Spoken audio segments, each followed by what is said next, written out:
Hello, everyone, and welcome to another episode of Perspective Philosophy, where we try to better our perceptions of the world through philosophical discussion. In today's episode, I'm going to be debating a moral particularist, who I will let introduce themselves. So that was just an absolute haze of display capture. So, yeah, would you like to introduce yourself? Yeah, thanks for having me on. My name is Danny. I'm a grad student uh, studying philosophy. I have my bachelor's in philosophy. I really enjoy these sorts of discussions, so it's a privilege to be on a stream like this. I do have a YouTube channel. It's called Phil Talk. It's with the red logo. It's not the if you want to speak Filipino or to rather I should say Tagalog, then that's a different channel. So I like it's that. one with the red logo. I like that. There's probably like a perspective. Like I know, like what really genuinely hurts me is philosophy is a brand of makeup. So like there's a whole thing with just philosophy. Like it's just, and if you Google it, you're gonna come up with makeup, and it just hurts us every time. So like yours is, people probably Googling perspective philosophy, and they're just gonna get like face cream. Yeah, I wish You I know, had done that before I made the name. I just kind of Google it and see what comes up if people were ever gonna try to search for it. So well, you know, you're here now. You've got a channel. I'm sure it's fine. I'm sure it's fine. So yeah, would you like to talk about what you do on your channel and why you're a moral particularist? yeah, so I do interviews. I just started this year. The channel's less than a year old. I've only done like 6 or 7 interviews, but I also post a lot of some quick informative videos on philosophy. I post some of my debates. A lot of my debates tend to be around philosophy of religion. Mm, mm-hmm. I deconverted from Christianity in 2020, and so I have well, I'm what an appropriate name. I have two different perspectives. The perspective of a Christian that I had at one point, and then this current perspective. So it's What interesting. would you say you are now? Uh, Actually, out of curiosity, atheist, probably agnostic. probably an atheist, but I'm sort of an atheist with respect to the God of apologetics. Like the omni God. I'm, But I'm. I think you can. Hmm? I was just gonna say, I'm not gonna lie. I find like in my experience as like an agnostic, I would probably lean towards agnostic theism. Um, in that respect, I mean, academically, I'd be an agnostic. Hmm. Knowledge claims about the existence of God. Do you know what I mean? So I'm gonna say that you can't make them. So I'm gonna be an agnostic. But I think that the funny thing is that from my experience, atheists, not yourself, you're a philosopher, but atheists online have no idea about the arguments for and against the existence of God. Same thing with theists a lot. Like just day-to-day theists, Oh, I bet. and I think like intuitively, I would fall on the side of a theist if I was just listening to the general debates online, like not the like actual academic debates, which I think are way more sophisticated and require a lot of metaphysical grounding and epistemological issues with the existence of God. But just I can never. I honestly I can't say that like when watching. I don't know whether it's like the Amazing Atheist or anyone like that I've ever went, wow, that's such a good argument for the non-existence of God. It's usually not. I think there are great philosophers who are atheists. Don't get me wrong. I mean, I haven't met very many normal content creators who are great atheists. So, what would you say? Just out of curiosity, before we get into it, what would you say Yes. would be the reason that you decided to deconvert? Well, I probably am one of those people that was more actually sociologically motivated. I stopped going to church, I made new friends, and I think that had a lot to do with my deconversion. So the question for me then is why don't I return? And now that's because of philosophical concerns Mm, like the problem of evil and okay. just I think the concept of God is quite elusive for me. It's certainly elusive. I can honestly say the concept of God. Like Descartes thought it was so perfect that he couldn't have thought of it himself. You know what I mean? So the concept is, like the what is it the perfect conceivable being. Yeah. Like that's like elusive is an understatement. An enigma would be the best way to look at it, I think. Yeah, so then there's going to be a point where if a theist talks about God, then I have to really get into their concept. I have to ask them, and typically there's something that falls apart. they want so many things, right? They want infallibility, they want goodness, they want omniscience, and Ever they want to want all these debate them? I'll properties. defend And it. I'll defend the Omnigod, the Tri-Omnigod. I was trying to get Rationality Rules and Cosmic Skeptic to do that. I said I would debate them on it. I said like I will defend like the logical, because they said it was. I think Rationality Rules made a video saying it was impossible, that it's irrational to believe in a Tri-Omnigod. And I was like, man, like that just triggered the agnostic in us. You know what I mean? I'm like, you can't make that kind of knowledge claim. That's ridiculous. so do you find like the problem of evil like that unsound, I guess? Yeah, I would say it's unsound. I don't think the Okay, problem of cool. evil is like a knockdown argument. And I think that, and I think that's the idea of theodicy, isn't it? Depending on whether the theodicies are positive arguments for why the problem of evil would exist. But I think ultimately that you can always just appeal like Leibniz, like this is the greatest of all possible worlds. You're going to prove us wrong, you know? So, and then they just say like, well, you could imagine a world that was greater, but then I don't think that necessarily shows the logical, like the entailment of all possibility itself, because it's like you would think it was greater, but it would actually be worse. And there's just, it's a big mess. It's a big mess. But I think that ultimately, I think it's rational to believe in God. I think it's rational to not believe in God. Do you know what I mean? And I think that's where I would stand. I don't think that it's something that we could make a positive or a negative position on and actually have it stick. Like you are irrational for having belief or irrational for not having belief, I think or that vice versa. you, like I said, if you take some of the troublesome properties, I think of God, then I think I am left with agnosticism. But I think where you and I disagree is I do find the problem of evil to be a sound argument, and we could probably have a debate about that. But it took me a while to get there. I think that the theists have come up with some interesting theodicies, stuff like the free will theodicy, skeptical theism, soul building, and whatever the outcome is in terms of the truth value, I think that the dialect is extremely interesting, and I've learned a lot from it. I think you could be an atheist or a theist and engage with the dialectic in a way where you can, if you do it responsibly, I guess epistemically responsibly, then you're going to get a lot from it. I think you can learn a lot of stuff engaging. Jesus. Okay. Kind of ironic. Okay. I completely agree. Sorry, I just had to turn that down. It was blinding us. Yeah, I think that like even if you are, as you say, not in, not a theist or anything like that, and you just engage in the discourse, there's so much to learn. And I think that's when that's why I look down on people like Richard Dawkins, who just don't engage with the theists. Sorry, the theologians, because I think that like at the end of the day, it's a good exercise of mind, at least. I think that there's a lot of rational thinking and a lot of good arguments there. And we're talking about abstract, universal concepts, infinite concepts. And I think that this is going to move nicely onto our debate on moral particularism, right? Or like, well, debate, discussion, whatever you like, really, on moral particularism. So we got in contact, what we were, put into... I'm not sure what that was. We had a matchmaker, didn't we? Yeah, what a Right? matchmaker. Yeah, sorry, someone just like anyway. So Converse contender. Yeah, just sort of put we in touch. And so I don't know specifically the position you're coming from. I know that you said that you're not a Humean or a Kantian necessarily, but you draw from like Hume, Kant, and Moore and stuff. That you're a non-naturalist. And so maybe this will affect how you even look at the problem of evil, for example. Because obviously how you define evil, how you define good and God in that respect, being a moral particularist will have a massive impact upon the conceptual, your conceptual understanding of things like that as well.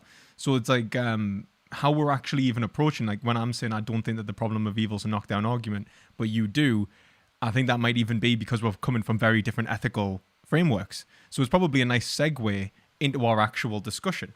So, would you like to outline why you think what do you think morality and ethics are? Like, how do you understand morality and ethics from the get-go? Well, I think that right now, almost 90% of ethics and moral philosophy is metaethics. So we're really getting at the nature of right and wrong, good and bad. And then the other 10%, as I see it, well, then you have normative ethics. I'm less interested in normative ethics, and I'm definitely, in terms of applied ethics, I think that it's fun to exercise. It's fun to do some, the sorts of exercise and political examples like abortion and animal rights. Are you a But vegan, I actually? Oh, quickly, what are you a vegan? I'm not. All right, that'll have But to come up. I'm Okay, not. continue. Go on. Sorry. No, I'm sorry to say. But yeah, I think that I see ethics right now as being really focused on meta ethics, and we're really trying to get at the nature, It right and depends on. wrong. Funnily enough, I think that you do have your ethicists who are fundamentally like kind of focused on meta-ethics. You get the ones that just ignore it entirely. Like it's like Mackie, where he's like, it's like he wrote on, like what is it? Is it constructing the right and the good? Is that? I'm trying to remember the name of the name of the Oh, inventing right and wrong, I inventing think, right and right? wrong. Yeah. Inventing. Okay, yeah. And even at the start of inventing right and wrong, he's like, it doesn't matter what your meta ethics is in terms of normative ethics, which I think is absolutely absurd. I don't know if you agree with that. Like, if you've got a normative, like if you're trying to maximize or minimize something, I think you better know what it is that you're trying to maximize or minimize before you start trying to do it, right? So I don't get like how you could divorce like the meaning of the word good and bad and right and wrong from an ethical discussion when even when you're talking normative ethics, where you're talking applied ethics, everything always does ground itself in meta-ethics. And I think that's probably why there's so much discussion and disagreement that's going on. And, you're coming from the analytic tradition, yeah? Yes. And Yes. so we're even going to approach meta-ethics in a very different way. Hmm. So what would you say was, like, when we talk about, like, say, good, bad, right, and wrong, and you talk about morality, what would you say, you are, well, what would you say that good was, or good or bad was? Since I'm assuming that you've seen the actual real and you're non-naturalist realist, right? Well, I take an intermediate view. I guess to what you said earlier about how if you're doing normative ethics, it seems like you're going to have to do a bit of meta ethics, and so I want to kind of agree there is that it's hard to do normative ethics without doing any meta ethics. And then to your other question, your most recent question, how I really there's this elusive concept in meta ethics of reason, and Parfit has a particular construal of reason. Jonathan Dancy, construal of reason, and then you have like Bernard Williams. They use reason in their own ways, and I guess for me it's hard to in terms of obligations. I do think that that's just a function of reasons, and I kind of agree with Bernard Williams, in thinking that reasons are internal. Okay, so if I have an obligation to speak politely to you, then that means I have a reason, and I think that reason is internal. So I guess What do you this mean is by I guess sort of internal? what? Sorry. What do you mean by internal? Do you mean like as in coming from an My individual's, beliefs and desires. like, so right? All right, beliefs and desires. Okay, Yeah. okay. So if, the way I see And the the beliefs and syllogism the is like, desires, where do they come from? And would you say that there is like so would you talk? Would you say like if I was talking about, like, let's say the metaphysics of thought, where would you say that you would ground that? well, I'm a dualist, so I don't think that intentionality is Like a reducible to natural Lockean states. kind of dualist? What kind of Yeah, like dualist? Sorry. Lockean, like Um, empiricist dualist, or like Platonic dualist. I you see, I don't know what label to put on it. It's I draw a lot of thinking about dualism from a philosopher named Akil Bilgrami at Columbia University, and he's not Okay. content with any of the labels. In fact, he comes up with his own label called perspectival dualism. But essentially, the argument he gives has to do with this solid distinction between the first person point of view and the third person point of view. You see that in Spinoza. He draws from Spinoza I there don't know a Spinoza little that bit. well. I don't know Spinoza enough. That's like a weakness on my part. Like, I keep meaning to read Spinoza and I've never got around to it. So continue. Yeah, and I'm his word for it. You So I I just guess take that's fair enough. That's fair enough. My knowledge of Spinoza, I was like, I'm not going to be able to argue Spinoza. Like, I could argue maybe if I knew Spinoza. You know what I mean? Like, present the arguments and I'll do my best.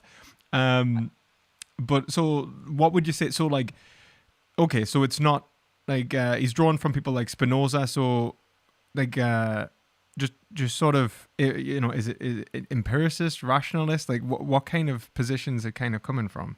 I'm trying to. knowledge, because I take rationalism and empiricism to be theories of knowledge, of specific. Yeah, Is yeah, the but like in foundational. terms of what we know about the knowledge of the world. So okay, I probably Well, shouldn't have put it I like would that. say Is it that like idealism? Are we talking like idealist, or are we talking like idealist, empiricist?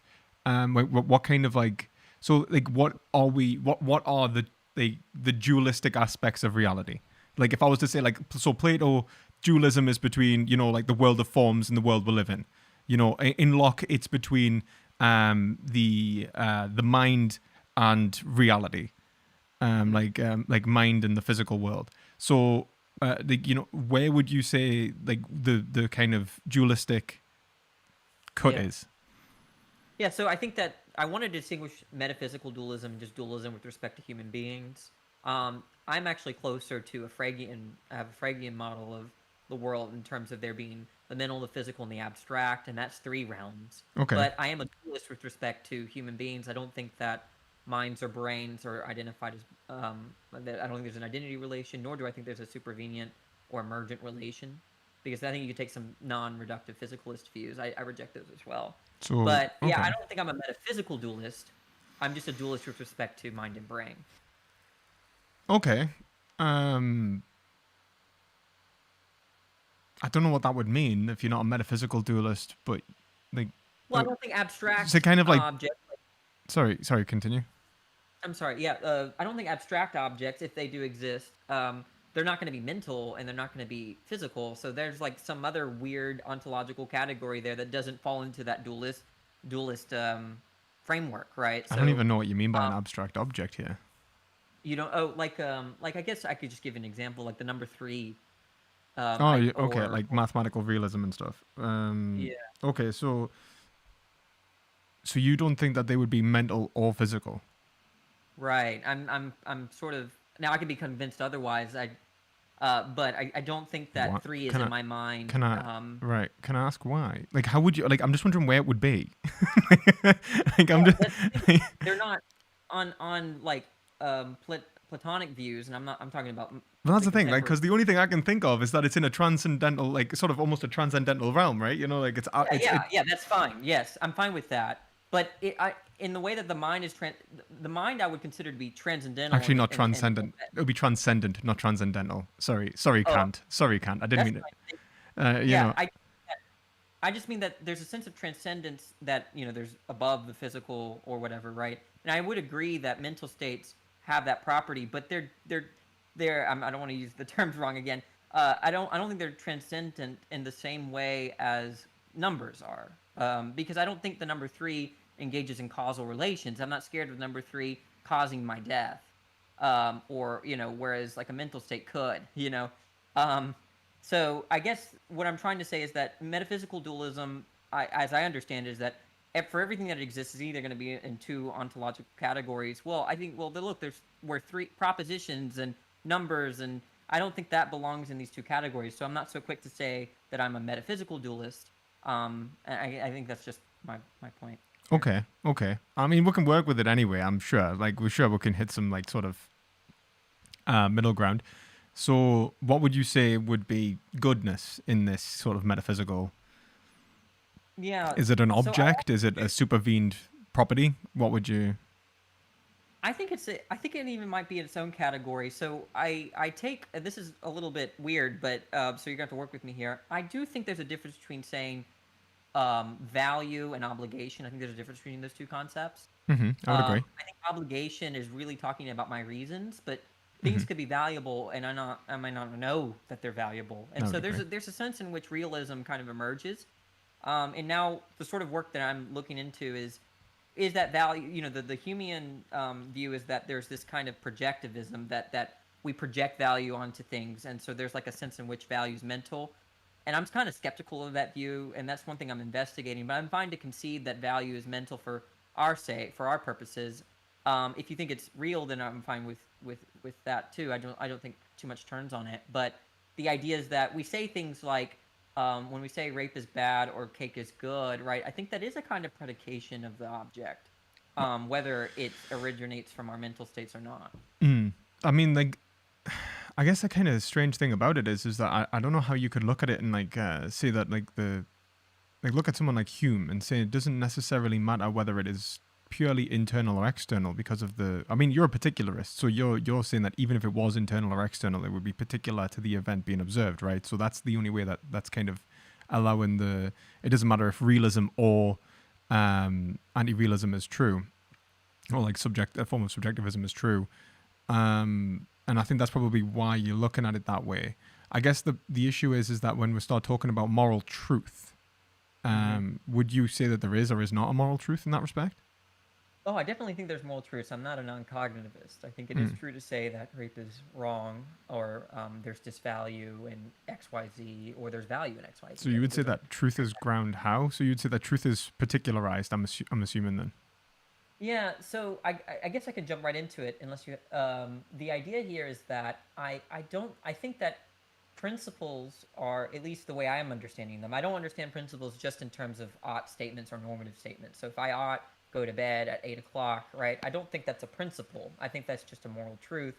So maybe you just understand moral truth as principles, in which case there's no disagreement between us. But I take Well, principle to be some kind of necessary truth that's kind of, for lack of a better phrase, just doesn't care about the circumstances. So if you go into a situation and you're wondering whether you should lie, rather than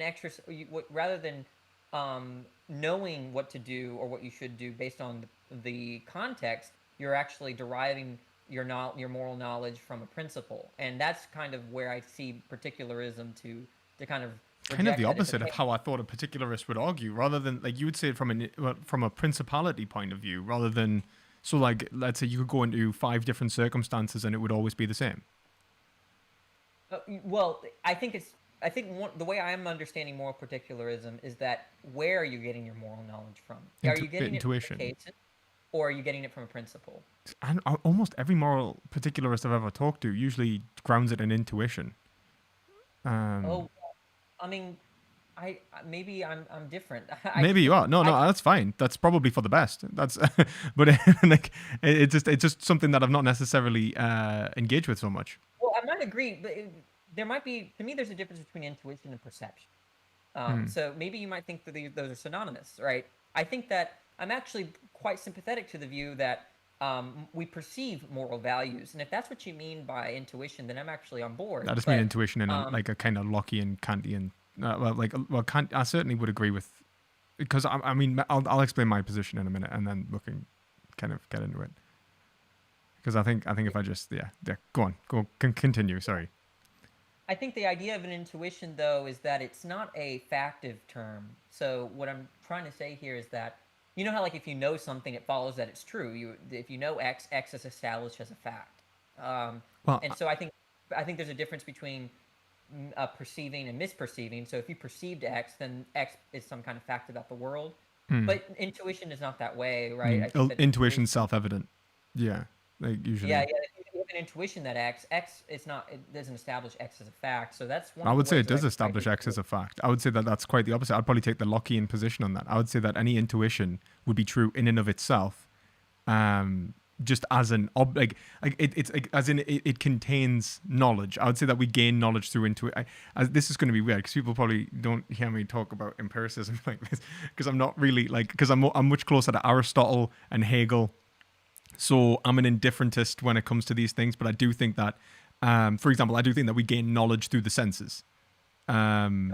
I'm with you there. Yeah. So when I say intuition, and I would say intuition was your senses of the experience of the here and now, rather than, let's say, like, so if we have, do you know the Lockean kind of categories in this, like intuition, demonstration, sensation, or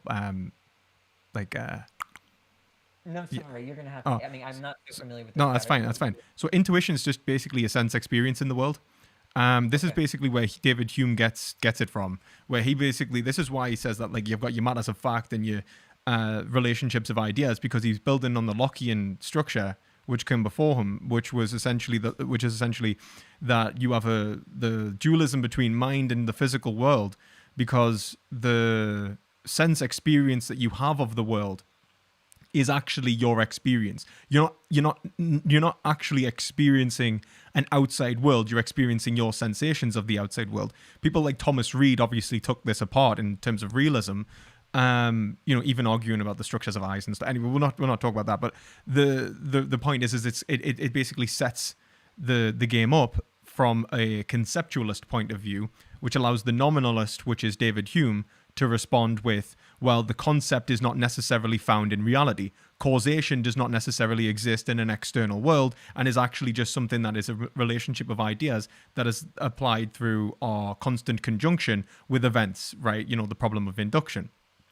Mm-hmm. And so when you're talking about when I say intuition, I mean just the sense experience, the experience of being a subjective agent or a subjective being within the world. Like you're a subject and you're experiencing reality. That experience, the totality of that experience, I would probably describe as intuition. Okay, yeah, and then obviously Kant had a different sense of intuition. And he talked about it as a kind of sensibility, but not quite like, sense perception, like your five senses. I guess that's what I mean. Yeah, But yeah. I mean, I guess, he would say like it's prior to the way in which it's well, it's not prior, but it's at the same time. But it again. I think it's self evidency. There is truth claims to be made there. Like this is where like John Locke would say, facts such as it's impossible for something to be and not to be simultaneously would exist at the level of intuition. Um, oh, I don't know what that was. Thank you. uh, sorry about that. So when you say so when I'm talking about intuition and you're talking about what was the perception, perception, um, yeah. I can see there being cause for a divide there. Like if you were to say but I think that's where I would probably look to Kant and talk about precepts and concepts. Do you know what I mean? So I think your intuition is probably your like the self-evident immediacy. I'm going to start using Hegelian terms. So self-evident immediacy of reality. It's just the imminent experiences that you're getting, which you can make knowledge claims about. Like this is the physical world. This is your relationship with other people. This is everything. This is just being a subjective agent within the world, right? This is subjectivity itself, and then you have the conceptual, which is which is the conditioned phenomenological experience, which we have divested particular objects from that perceptual realm. So I'd be like, all right, now this isn't just an experience of black, white, and so on. That's actually a light. Do you know what I mean? And when I start giving it like names and applying and divesting objects, I'm positing a positive essence of the thing, and now I'm making a claim, a positive claim about reality, and I would say that would probably be what I would call, I would probably call that perception, at least in a phenomenological sense. Do you see what I mean? It's a Yeah, conditioned I reality. guess I agree with you that people like Kant and Locke have a much robust sense of intuition, and I want to say that I'm not using those sorts of senses. I just mean something like a seeming, right? This doesn't seem true, or this seems like it's the case. And I really can't break it down any further just because I'm not prepared to break it down any further. But hopefully, you can understand what I'm saying when I'm saying that doesn't seem true. And I just want to distinguish that from a case where an agent has perceived X, Hmm. right? And I the idea guess is that I guess the point I'm getting kind of confused because it's a seeming, right? And I agree with that in some respects. But do you think that there is something that you could appeal to for knowledge that goes outside of sense experience? Would it, because oh, I'm kind of looking towards whether that you're going to ground it in like a priori. I think so. I think that, for instance, there's certain norms that are built into agency. So I think even like some of these logical truths, I think that, or even our concept of truth, I don't think you get that from the external world. I think that that's sort of built into being an agent. So in that sense, you don't apprehend that concept via sense of perception. So yeah, I'm sympathetic to that. Now I'm not quite ready to give you exactly which sorts of truths are, are sort of rationalistic, for lack of a better term, and Mm. which ones are derived, or no, a priori, I guess, a posteriori. I could choose those terms, but yeah. So I don't think I'm a total empiricist here. Yeah, I'm not an I'm empiricist. just trying to grasp where we are. That's more than anything. Yeah, So, so I guess I can yeah, ground it back to morality if you want. Um, please do, because yeah. So the idea is that I'm sympathetic to. You asked, okay, where might our moral knowledge come from on a particularist view? yeah, If it's not going to come from a principle, where might it come from? Well, on my view, it might be perception, right? So the idea is that you're walking, you're going on a walk, and you see a drowning kid. in the lake, and you perceive something about that makes it such that you're motivated, or you have the obligation to save them. Whereas other people might say that the obligation to save the child doesn't come from a value property that you're perceiving in the world, but rather you're deriving it from some principle, like, let's say, the categorical imperative. And I'm saying Hmm. that as a particularist, I think it's sort of bottom up from the situation, the context, to the obligation, rather than top down from a moral principle to the obligation. Maybe. What would you say when you say perception and you're perceiving the, let's say, the moral value? Was it the moral values? Because you made the distinction, wasn't, didn't you, between moral value and ought claims? Yeah, I think there are different, because I think odd claims have to do with our reasons, and that's to say our desires and our beliefs. I think that, for instance, on my view, I'm totally fine with saying this is possible, that there's value to saving the child, but you can actually misperceive and not have that obligation. So the Right. idea is that kind of, you know how well, I'm not going to relate it to Kant because I might butcher it, but the idea is that there's that which motivates the agent, and then there's the motivation of the obligation itself. And I think that value might be something that motivates us in a way where then we acquire the obligation and the reason to act. And I don't think my view really collapses on that. I think if I'm wrong about that, I think there's still a way to salvage moral particularism, but because I'm trying to give an account of knowledge about how moral particularists might come to moral truth, if not through principles. I mean, it does sound almost because it says you that at first this is kind of what's confusing us. So you're saying there's a principle, and I'm wondering if you're kind of taking something similar to like Iris Murdoch or something like that. Where it's there are structures of value that are being built up in our perceptions, from which then we, once upon perceiving, we gain knowledge of the values that are existent in the external world. Yeah, that's something very much like what I'm saying. Yeah, Yeah. I think you'd love the sovereignty of good. You'd probably love that if you get a chance. Because I don't read much. I don't read much analytic philosophy and stuff, but I really enjoyed that. Okay, so kind of. I would probably agree with somewhat. I would. It's where the con. It's because I would say that the world that we live in. So I would deny physicalism. Hmm. Um, Yeah, I'm I not a would physicalist. I would deny empiricism. As in well, it depends. Like I wouldn't deny Aristotelian esque empiricism, but certainly not. I would call myself an indifferentist and a Hegelian and stuff. So I'm gonna look to the external world and I'm gonna see concepts. I'm not gonna see so when I look to the external world and I see objects, there are objects there because of my mental application of a concept, which is I take to be a specific mental ability, which allows me to divest aspects of the world from the totality of experience. Okay, so like I have the concept of a camera, so I see a camera. I have the concept of, cupboards, so I see a cupboard. And this is like an actual destruction of the absolute or the infinite experience that would be subjectivity, or like in the unity of apperception or something like that. I don't know if I'm, or like I should probably say the immediacy of reality.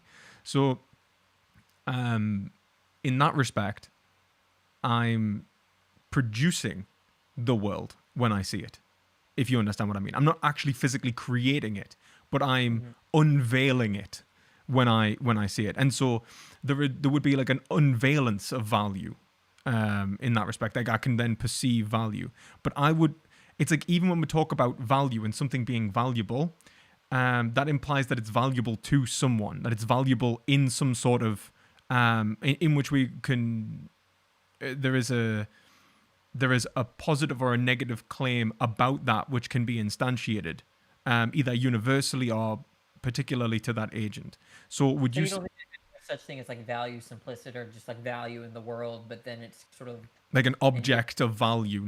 No, because that sounds like something that maybe is like a supervenance take. Maybe would maybe try to be the like a claim for that, value supervened upon different ontological states. It's like the ontology of value itself. What would you say it was? See, I would say that I would point towards function. I would take an Aristotelian account of something like good.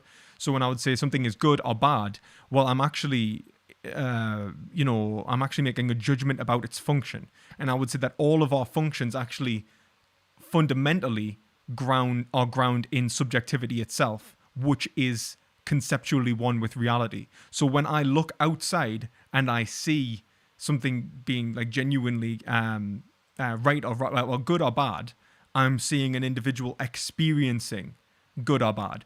I wouldn't like I couldn't look to a rock and be like, wow, there's goodness in this rock. Do you know what I mean? It only ever affects the function and the evaluative measure, the evaluative expression of freedom that the individual's engaged in. Like, it is the fact that I'm a subjective agent trying to live a life that is a good life that I can then make evaluative claims because I'm already experiencing positive and negative um, relationships with objects. And so it's all dynamically, it's all based on a relationship. It's that I'm a subject who's got drives and is trying to fulfill those drives, and the fulfillment of those drives creates a positive stimulus, and the denial of those drives, the frustration of those drives, creates a negative stimulus. That's about where I would say. So, like, if I'm frustrated, then my subjectivity is being hindered, encumbered, and then if I'm, successful, then it is being satisfied, and that's where I would start pointing towards a functional concept of good and bad. It's quite Aristotelian there. Yeah, to the original question, like what is my account of value exactly? This is where I sort of draw more. I just think that it's sort of indefinable in terms of any other non-normative concept. But you understood in terms of function. I think function is a normative concept. But that sort of, to me, pushes back the question, how did Aristotle understand function? And then you're going to get another normative concept, and eventually you're just not going to be. A lot of people want value or good to be this like really informative concept, like the ethical naturalists want that, right? They want to say that, hey, if there's good or bad, there's pain, there's pleasure, that's a little bit more informative than just the kind of watered down concept of good. And I'm kind of skeptical of that, and I want to draw back to Do you want to the say that original. it's? Do you want to say that it's indemonstrative? I maybe I guess it's almost like I guess maybe let's take the example of color, right? It's like, what is this qualitative state of color, right? And then people want to ground it into like photons and atoms and stuff like that, and I think that's a sort of a mistake. I think that there's a kind of irreducibility to it, and so that's how I kind of look at goodness and value. um, and the idea is that I think that it's irreducible to some kind of more informative concept, but rather I think that it's coextensional with natural property or natural states. So, for instance, when I say the cake is sweet and the sweetness is good, I'm not defining goodness or sweetness in terms of good, right? I'm actually adding a property, an accidental property, I take it, to sweetness, and it's not something that I'm doing in terms of like I'm not giving a definition of good when I'm making that So you predication. think that And then, if you were to like bite a donut and it would be sweet, um, you would say that you would attribute then the goodness to the donut, and you didn't bite it and discover the goodness. well, I think it might be discoverable, but what I'm saying is that it's not going to be reducible to a physical fact about the donut. That's That's fine. I mean, that's I'm how not. That's fine. I mean, like, I'm totally fine with that. It's like even Aristotelian. Like, if you were to say like it's a normative concept, like, I guess this is kind of the point. Like, I kind of confused that. I'm like, when you say good, I have no idea what you mean. Mhm. Oh, okay. So, when I think of good, I think of terms of what an agent should do. So if X is good, there's some kind of reason or But I thought you obligation said that it was that separate it from the might oath claim. motivate. I thought, like, because I mean, do you mean, are you saying that good is the oath claim and then value is not? What I'm trying to say is that there's a relationship between obligation and good that are sort of Very analytically much. tied, Right. Yeah. Okay. right? And the idea is that if sweetness is good, right, if that's true, and I've recognized it, then that sort of implies that I have some sort of reason to eat it or to pursue it in some kind of way, and so there's a kind of connection there. I kind of preface this in the beginning that I'm prepared to just be wrong about this. I think that this doesn't really turn moral particularism in one way or another. A lot of people don't see the difference between obligation and good. But I think like let's I just mean, take a desire. I would certainly say I would make the distinction that similar to this, I would say that there's a separation between morality and ethics. Okay. But I would say that, um, morality, I would say, would be the behaviors that you have judged. It's an act of judgment that is, again, like individualized to an agent. Whilst I Okay. would say that right and wrong and ethics would be the universal truth in relation to morality. It would be like, yeah, you made a judgment there, but your judgment was wrong. I see. Yeah, Yeah. that So, I've heard that distinction, and that's almost the distinction I'm going for, except that I'm entertaining. Basically, I'm entertaining the idea that good or value is external, but I'm trying to harmonize that with obligation, and so which I think is internal. So there's this like relationship there that, and I was gonna maybe articulate my point this way: that if I desire X, that I take that to be synonymous with the belief that X is good. Okay. And so, but notice that beliefs can fail in a sort, right? If I believe X, doesn't make it true, right? So there's like this, if I desire X, I have some belief that X is good. It could be that I'm misperceiving or I'm wrong about something. And so that leaves room, this notion of being wrong about what's good leaves room for a realist position. Although like I said, I'm prepared to concede it. I think moral particularism is actually compatible with both realism and anti-realism. Actually, for a fact, I think that generalism is compatible with realism or anti-realism. So I don't, but that's separate. Like generalism, especially. But the thing is that so this is because it's the exact almost opposite position for me, right? I feel like because I believe in universal notions of right and wrong, which are based upon principalities and judgments that individuals make about nature. So I'm a naturalist, like like through and through. You're a non-naturalist. I'm a universalist. You're a particularist. So like or like a generalist, and you're a particularist, but specifically universal, right? Um, well, can I defend so that point? Why I think generalism might not that doesn't imply realism, perhaps. um, The way I see it is that you can just take an individual who says, in all cases, I take this principle where I'm going to follow God. Now that's and they might not even think that that's some kind they're describing a real property or anything like that. That they're just taking that principle for themselves, so to speak. And so I think that's a generalist position, but it doesn't affirm that doesn't imply that they have the belief that they think the God is good in some kind of yeah, but I external guess if sense. we ground it in belief, but if we ground it in truth, do you know what I mean? That I think that's the separation. Like when I'm looking towards this, I'm not grounding it in simply belief states that the agent has. It would be whether the agent is actually correct or incorrect. So someone that has the belief state that are going to follow God universally or generally as a maxim, but then they have no grounding, and there's no reason to necessarily engage in that. And let's say morality is actually, not real, like it's an anti-realist case is true, then the position's false. They are wrong. I guess then is our disagreement this that you think a principle. So let's say I ought follow God, and every time He commands me to do X or something like that. Do you think that that necessarily implies an external moral truth? I think that That's if you're going to make an ought claim, then that ought claim has to be grounded. I don't think that an individual can pick and choose. Let's say like ground a subjectivist is going to ground that in their desire, yeah, but I think right? subjectivism is fundamentally wrong. Okay, but okay, so do you think that? But there's got to be. I think you can be a realist and still accept this. That realists I'm might say, not going to lie. I'm never going to give ground to the subjectivist. I'm not going to give any ground. So okay, it's well, not. what I'm trying to say is that there is a sense in which we have obligations that are understood in terms of our desires. Even most realists are going to accept that. There might be a different sense of Yeah, ought desires. Yeah. that's okay. So suppose that you had some kind of subjectivist who said, no, I don't want that external sense of ought, but there's an internal ought that I understand in terms of my mental states, and I just take a prescription unto myself that I ought follow God What do you every mean? time He commands I would me ask to them do what they X. mean by an And, internal ought. I'd ask them. So if I say should, I would say that should implies sound reason, like right reason. okay. And so if subjectivism is true, there are no right reasons about this.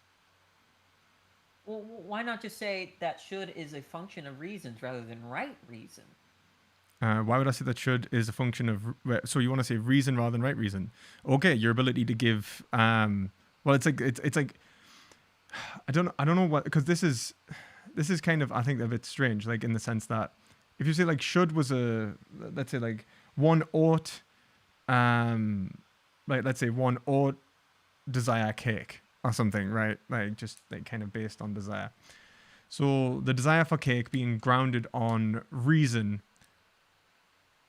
I mean, it depends on what the hell you mean by like reason in that respect. I would say that the reasons, the belief states themselves. I mean, it depends on how we take belief Right. states. So I'd say like the belief states themselves are only belief states if they believe that it actually represents reality. I don't think that you can have like, so you wouldn't have a belief about reality that is not an attempt to reach truth. I would I agree argue. with that. Okay. Okay. Um, if the reasons are grounded on an attempt to reach truth where there is no truth, then I would say that there is no grounding for the ought within that belief. Like there is no reason to believe that you will Okay. act. I think I You know see, what you're saying.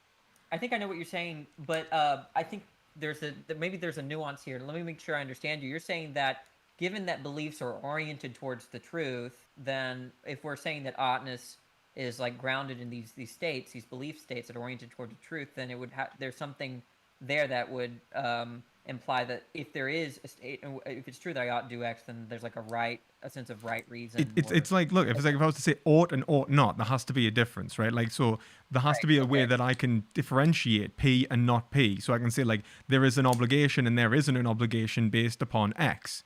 And so the existence of X would be like the truth maker here, right? So like Okay. if I'm engaged in like, so if I was like, let's say I'm engaged in, I don't know, mathematical reason, mathematical reasoning, um, and I said something like, 2 + 2 = 4, and then 2 + 2 = 5, there would have to be a reason why one is true. Now I think like you can point towards a priori, it's definitionally the case. You'd be like, right, it's analytic. And that's where the reason is grounded. If I point towards something that is external, I'd be like, it's synthetic. And my belief is grounded in my in where I believe that at least in the methodology of which I could reach truth. If I don't think I can reach truth at all, so if I'm an anti-realist and I don't think there is a truth to an ought claim, and I'm saying I ought to do something, I might as well have said, I blah blah blah do something, because I don't believe ought exists. I don't know what ought is. It has ought is supposed to be like in the sense of should. Like I would define should in at least in terms of that an individual would be wrong if they did not do something. That there would be an actual they would be rationally in error. Do you see what I mean? Yeah, I'm trying to understand you. Maybe it might help if rather than going from X is right or X is good and trying to get to the belief states, maybe I can go in the other reverse direction. That might clarify. Yeah. The Okay. idea. Let's just take a rational question. Like let's say I believe that it's raining outside. I take that to be synonymous with that I'm with the commitment to it's raining outside being true. A commitment, right? I don't know what it means to say that I believe X is true, but I have no commitment to it being true. So you're saying that the ought would be grounded in the commitment itself. Right, exactly. Okay. So, I mean, I could see that being the case in the sense that if subjectivism is true, like anti-realism is true, the individual's motivational states would be grounded in, let's say, would be grounded in belief states the same way, but they were always false. I missed you there. What was that? Can you elaborate? So they'll be the grounded last in part? belief states, but they're always false. They're always false. It's like error theory. It's like it's truth apt, but it never obtains. So the way I see the syllogism is something like, I believe that it's raining outside. I'm committed to it's raining outside. Therefore, I ought not believe that it's not raining outside.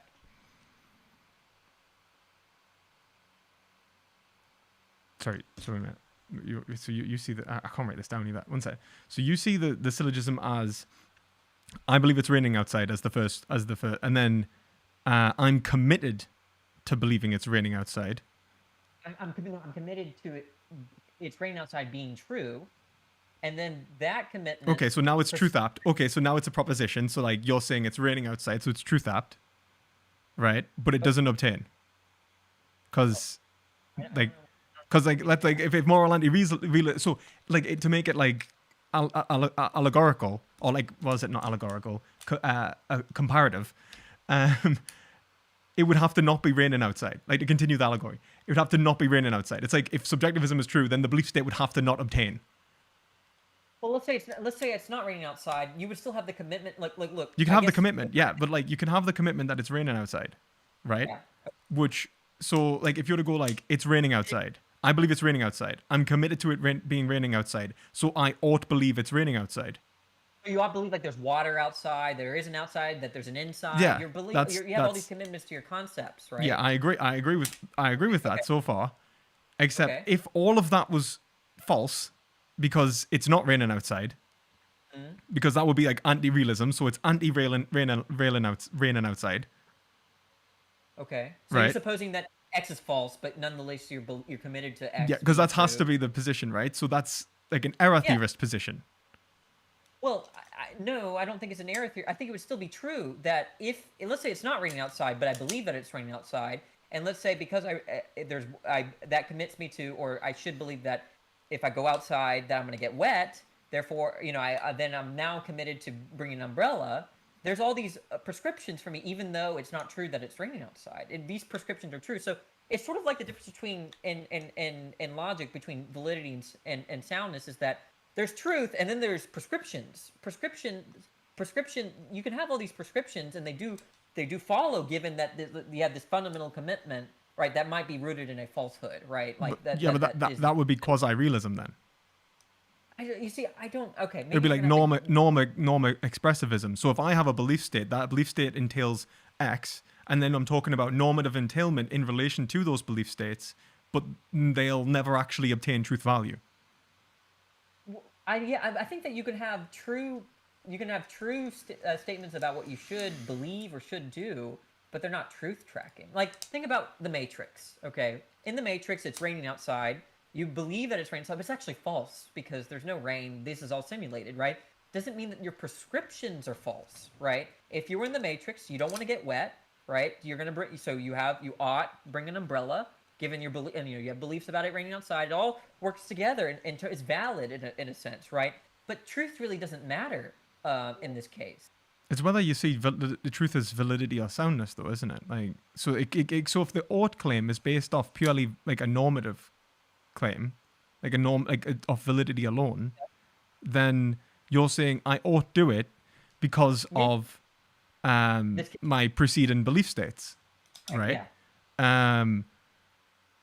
Where I would say that the like ought itself's not like you are actually neither right nor wrong. Like, there is no ability for you to be right or wrong. If you could fail. But then it Right, doesn't so matter. It doesn't. Like, this is. I'm sorry. Go ahead. Sorry, I just because like look at it. So like if you are like it. So like if you had a belief that there are unicorns and you're obligated to catch unicorns, and the best way to catch unicorns you see is by lassoing unicorns, and so you can make this big deductive or syllogistic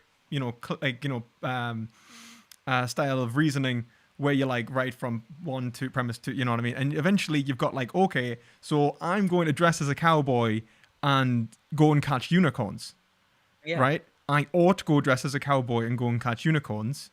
It's all based on if and only if my belief. Right. Yeah. That's fine. Wait, but I want to speak to that. Actually, I think you brought up a good example there. I'm going to change it a little bit. And this kind of gets at I think some of the intuition. Suppose you have street preachers that think that you're going to hell. They love people, right? They think that these people are going to hell. So then they start doing all sorts of crazy stuff on the side of the road. They scream in the microphone, "You're going to hell if you don't repent," all that stuff. In a sense, this is understandable given their commitments that there's a hell, that people are going to it if they don't do X, Y, Z. And so you can actually see why they should do what they're doing, right? Even though they have all these false beliefs, right? That's how I see it. I think this is your unicorn example, except an actual example is that we can understand these prescriptions given their commitments about the world. You see, when I think of the word should, I think of correctness. Okay, yeah. They were correct in screaming into the mic. They weren't correct. What? They're not correct. It's like the unicorn catcher. They're not correct. no, wait, but given their commitments, they're correct. Okay, they believe they're correct, but they're not correct. Look, if you thought it was going to be the end of the world, but it's actually not the case, right? It seems like it's true that if given the commitment that the world is going to end, that you're going to warn everyone, right? But you would be wrong. No. You'd be wrong about the world ending. What you wouldn't be wrong about is given the commitment that the world is ending, that you should tell everyone. You wouldn't be wrong about that, given that commitment. You mean, okay, I think I understand what you're saying there. If you thought something was true when it isn't true. Right. Okay. So you're not even just saying, but like I would still say they were wrong. Like as in they were wrong. They were wrong in their first belief, but they weren't logically invalid for their deductions from that point. Right. And so I guess my question is, why are we grounding ought in a belief state then? Well, I think that if you agree with me that that beliefs are commitments, it seems like commitment is a prescription unto yourself, well, right? Yeah, but like as in, I would say that it's about behavior, and so like there is a right and a wrong behavior. So like the actual fact of the matter, I would say there was an ethical fact, and if I have deviated from that fact, if my behavior has deviated from that fact, I am wrong. Even if I believed wholeheartedly that I am right. Like, let's say Hitler was totally convinced that he was right. And he did everything in a way which was, I mean, he absolutely didn't because he was entirely crazy. But let's say he genuinely did think that he went rationally from the fact that Jews are inherently evil or something like that, like some sort of anti-Semitic principle that he's wrong. Do you see what I mean? Okay, so maybe we can apply it to Bernard Williams' example, and then we can apply it to Hitler. The idea is this.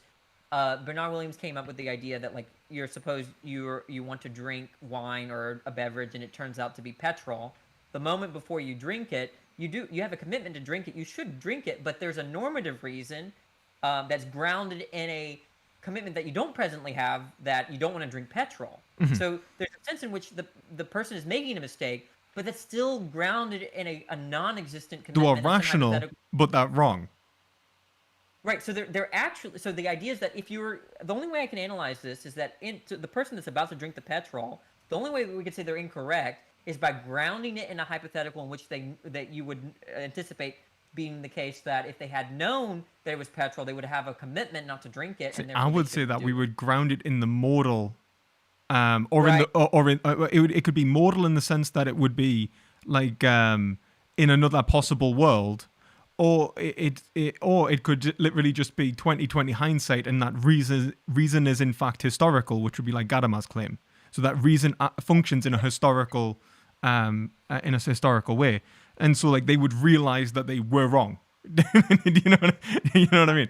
So I think that's my view, that it only makes sense to say to that person that you're doing the wrong thing, given that you know that if they had knowledge, if they believe that it was petrol, that they would be committed. An individual's knowledge versus like knowledge of what is right versus what is right. Do you see what I'm saying? Now it seems like they're the same thing for you, where they're like separate from me. So like knowledge of right would be our ethical engagements and our conceptual developments, which allows us to make logical inferences based upon facts within the world. And then we have actual right, which would be the expression of subjectivity, like the ontological expression of subjectivity being maximized. Do you see? I think you're on my wavelength here. The idea there is that when I tell someone you're making a mistake, I'm actually describing that they don't know something. And that's kind of, are you familiar with Socratic intellectualism, moral intellectualism? Socrates, I think, you can correct me if I'm wrong. So my impression that Socrates thought that virtue was a function of intellect or knowledge, right? So when we go back and we think, oh, that was a mistake, we're actually expressing some lack of knowledge on our part, unless it's an instance of accretion. Yeah, I mean, I would probably agree. I mean, in some respects, you would say that, as in like, but again, I think that's again like right reason. Do you see what I mean? Like, because he would say that it was the universality, like not to get like too Socratic about this, like, but I see what you're saying. Like, you can be like, no one ever intentionally does the wrong thing. Yeah. which I would probably agree with. Like if you could see it, but that's where I would say like this is actually where I got with Rationality Rules and Cosmic Skeptic, where Cosmic Skeptic said the best thing that I can say to someone is if you saw it like me, then you wouldn't kill animals. And then I replied with, well, the way I would put it is if you see it as it was or as it is, you wouldn't kill animals. Yeah, and that's why I think that word saw, perceive is factive. So if you perceived X, let's say X is good, then you're gonna have obligations, Yeah, right? yeah. Unto yourself, right? Well, it's like well upon the application of right reason, I would agree because I think someone could perceive something and then be totally deluded, and totally convince themselves of the opposite. So you can have people who perceive, I mean, like it depends on what we mean because I mean you could also say that like, and I would probably agree with this if you were to make this point that in the conceptualization of reality that we've applied ethical concepts which allows us to divest, let's say, value states that agents have. Right, so like I see someone be happy, I see someone be sad, but then I would say that perversity would be your relationship with others and those moral perceptions. It's like sadists have empathy; they have to have empathy to be sadists. Okay, I'm losing you a little bit. I guess if we go back to your point, I just think that hey, if I made the claim that I saw a coyote on the side of the road and I look back and there's no coyote, it's not true that I saw it, right? So the point is that if it is true that I saw it, it's factive. It establishes the truth of X. Yeah, no, Right? I'm not denying that. I'm saying like in terms of obligation, I'm just saying like so like if you were to see, let's say like there's value in the world, and then you are building obligations based off belief states, and knowledge claims, right? Now, I would argue that if you are, you know, like ethical knowledge, if it was perfect, like absolute ethical knowledge, you would always do the right thing, based Right. And on. exceptions to Acratic moments, I think that I have a very weird analysis of that because there you're actually you know all the facts and all the descriptive facts, let's say, but nonetheless you have weakness of will and then you reflect and you do the wrong thing. I have a particular analysis of that I think preserves Socratic intellectualism, but I want to put that When you say I want to weakness of will, like, do you mean like knowing you're doing the wrong thing? Yeah, so like you want to go on a diet and you see a cake though. I think that what's happening is that the self is divided into two, the perceptual and the reflective. And then when we say basically the now self and the future self, and when you eat the cake and then your future self is mad at your past self did the right thing, right? It was the best thing to do in that moment was to eat the cake, but that's why when we say that we made a mistake, we're just I'm kind of wishing so that our past. I definitely think this is wrong. So I Okay. would say that no, you didn't do the right thing, and the past self and future self are like the right thing is indifferent to your belief of what the right thing is. Right, I'm trying to analyze this in terms of a subjectivist Like point of view in, because if we like go it to our just original point, yeah all I'm trying to do is my original point is this: hey, there is this notion of ought that subjectivists can hold on to, and that's built into the notion of commitment, and that's of yeah course. that's what I'm saying. Like it's norm expressivism, it's like quasi realism, and it's the normative commitment from one belief state to another. But if all of those belief states are in fact false, then that commitment, their initial commitment, is false in and of itself. That's where we disagree. That's our disagreement, right? I just don't think. I think that our examples of the petrol, the example of the person that thinks it's the end of the world, the Because Christian that thinks that reason's we're going to hell. wrong. That reason's wrong. It's like But that can only be grounded in commitments that they don't have. but yeah, they don't have the facts. So That's they're wrong. preserving. Like I don't. It's like Aristotle and Kant. It's like Kant, like just the goodwill is good, and Aristotle's like, nah, it's not. What are you talking about? You haven't thought about it. Like people do bad things all the time when they do good, when they have goodwill. What I'm saying when we say I'm with you. Look, here's where our agreement is. When the person is preaching that gays go to hell, we're going to say that they shouldn't do that. Mm-hmm. But we're only going to say that given the fact that they have false beliefs about hell and gays or whatever, right? Mm-hmm. And so, All that and bigots are prejudiced. the idea Yeah. that they're failing with respect to what's true, and that's It, and I, said, I hey, think it, I think that's nice in some respects, but I think that humanity is a little bit more, for wanting of a better term, fucked up. Like so, take for example, like perverse agents, right? They are acting in a way which is rational based on perverse relationships with others. So they think that their own happiness and their own, like, good, or that what they take to be good is their own experience of, like, pleasure. And so they use people as a means to an end, right? So I'm going to be with someone like Kant or Hegel and say that initial relationship was wrong, factually wrong. Yeah, And and so when I say everything that, from that, everything downstream from that is going to be incorrect. right, so when I say that, I either mean one of two things: either that agent is misperceiving the good, which I rarely mean, because I think that's becomes a substantive debate. You don't debate about your perceptions, at least the way I'm understanding perception, or that my goals are antithetical to their goals, and I'm going to stop them. That's all I mean.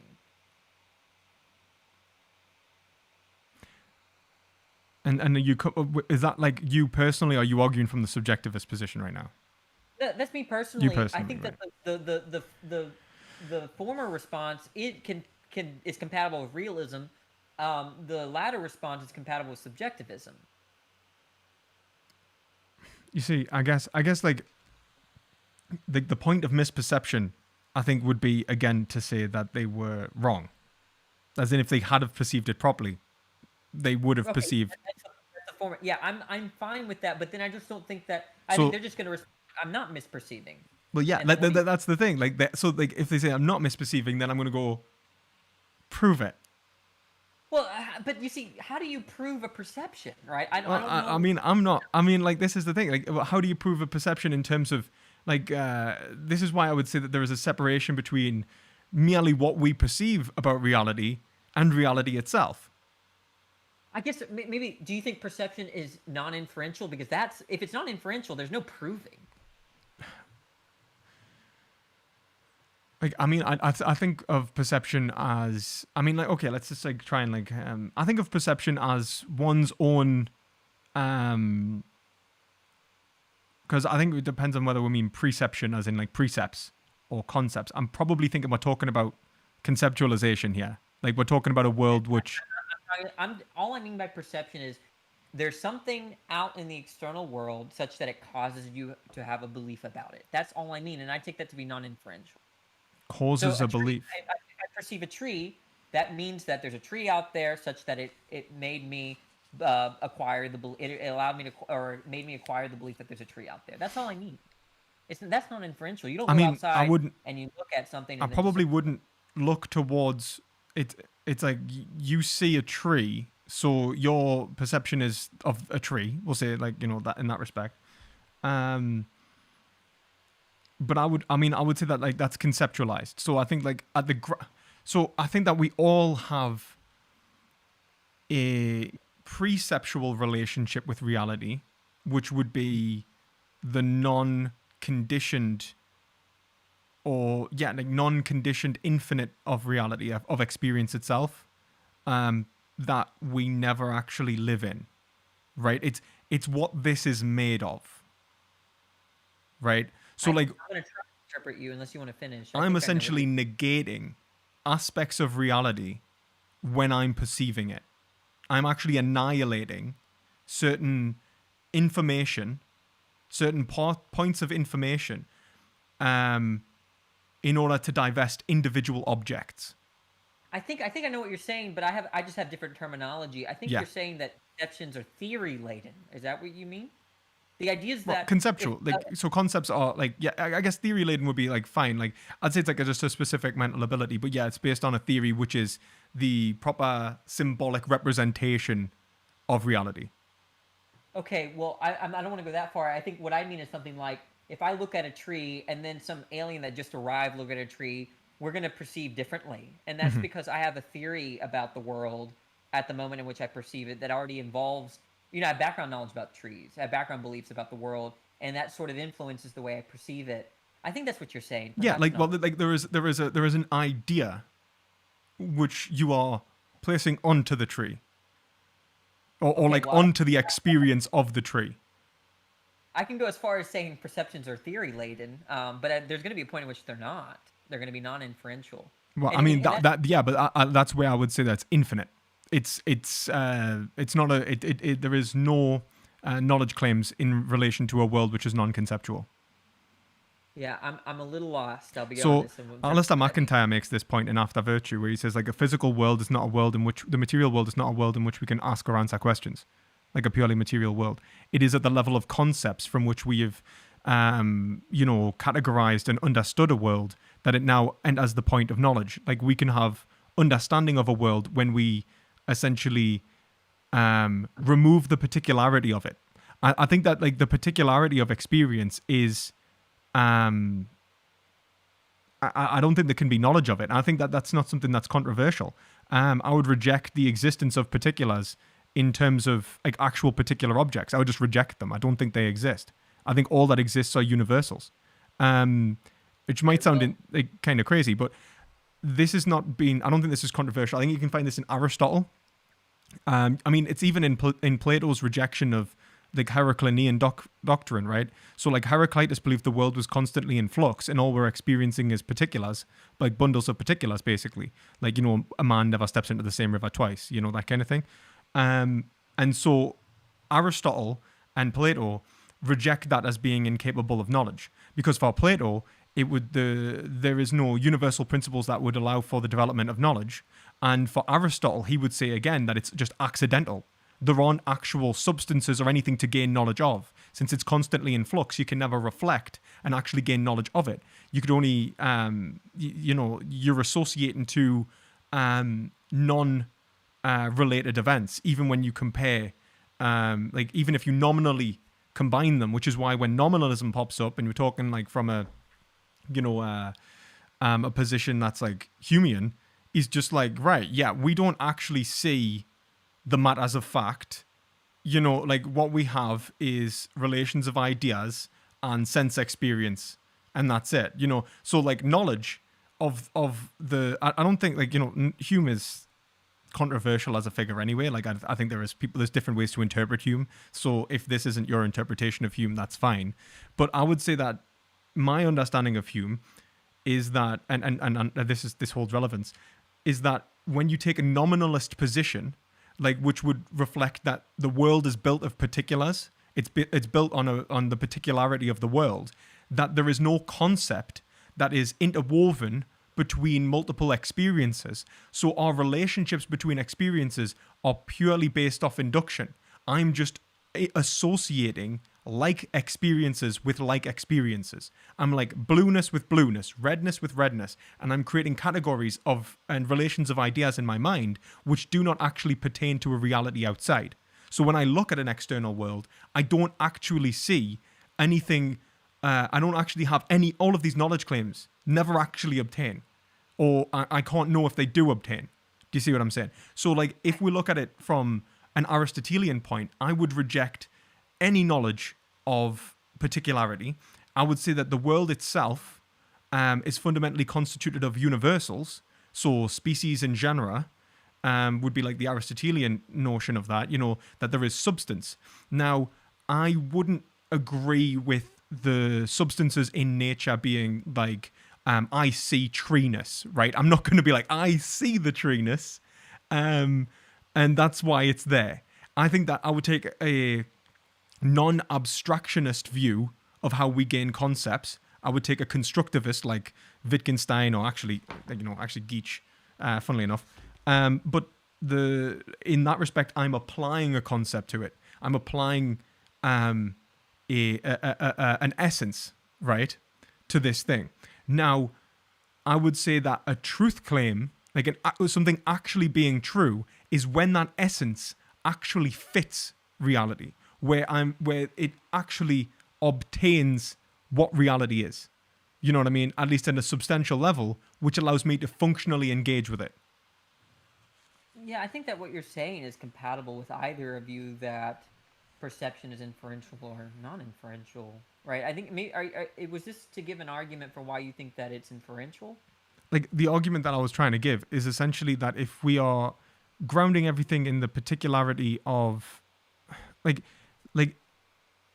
I don't think that knowledge claims can be made about particulars, right? So like Okay. when we're engaged with that, and so when I'm talking about like the universality of something like actually being right or wrong, in terms of behavior, it's against like an ontological foundation where I can point towards like an event which I'm like, this is like, there is the concept, right? And Maybe if we use an example, is there anything that you've claimed to perceive, like just that a normal person would understand, and then maybe we could extrapolate from there. yeah, normal Like people I understand. That use would the be a good example way to like look at it. now. Is there Um, any you perceive like? Would you tell to someone that you perceived the computer and screen in front of you, or yeah, would you not even accept that? yeah. Okay, I mean, so I mean, like obviously we're using colloquial language. Like obviously, I guess I'm getting maybe hung up on the terms more than anything. But if we just say like colloquially, and I think we know what each other we mean by perception, like this, like the saying. Yeah, yeah. I see a computer. and my point is that if I were to look at my computer screen and then someone else beside me looked in the direction that I'm seeing the computer screen and saw no computer screen, right? What is it that what do we argue about to say who's misperceiving? I just feel like there's nothing to argue about. You And see, that's kind of my point. I think there is. I think there is the correct conceptual application to reality. So I'm like, why do you like? So when he says like, I don't see a computer screen, and I'd be like, well, what do you see? And let's say they Yeah, talk about. the wall. I mean, it depends on what we mean there. Like if you mean like it's like a sense issue of whether one or the other is actually in touch with reality. I think there is an aspect in which we're both in touch with reality inherently, as in self-evidently. Um, if we are, but when we are talking about concepts, and when we talk about things like computer screens, like so, if I'm talking about his subjective experience, like No, it's I'm not not even that talking he's, about that. yeah. The reason I'm saying that is because when he sees it and he's like, oh, it's not there, um, and let's say I say it is there, like the difference that exists between us is a conceptual application. There's nothing untrue about him being in reality. Like his reality as he sees it, as he perceives it, is either right or wrong, right? And it's right or So wrong in relation to the common domain. what is a misperception? What is a misperception then? So it'd be the wrong application of a concept. Okay, so you're saying that you're seeing the computer screen, your friend next to you does not. They might be hallucinating. Okay, you would say that how you would analyze that philosophically or metaphysically is that they're not applying the concept. Yeah, they're not applying concepts correctly. It's like they're seeing a dinosaur. There's no dinosaur there. So then now the question is, what do you say to that person? Do you prove to that person that they're misapplying the concept, or do you not? What is Yeah, I the would say that the conversation way go? that you would prove it to them is in terms of well, I think the first thing you'd have to do is just show like alternative experiences, and then I think that and like you would relate it to the common domain, and I think that this is where truth lies. Truth lies um in not just the individual's reasoning, but that reasoning, like because you see reasons as internal, right? I Yes, see I do. reason as external.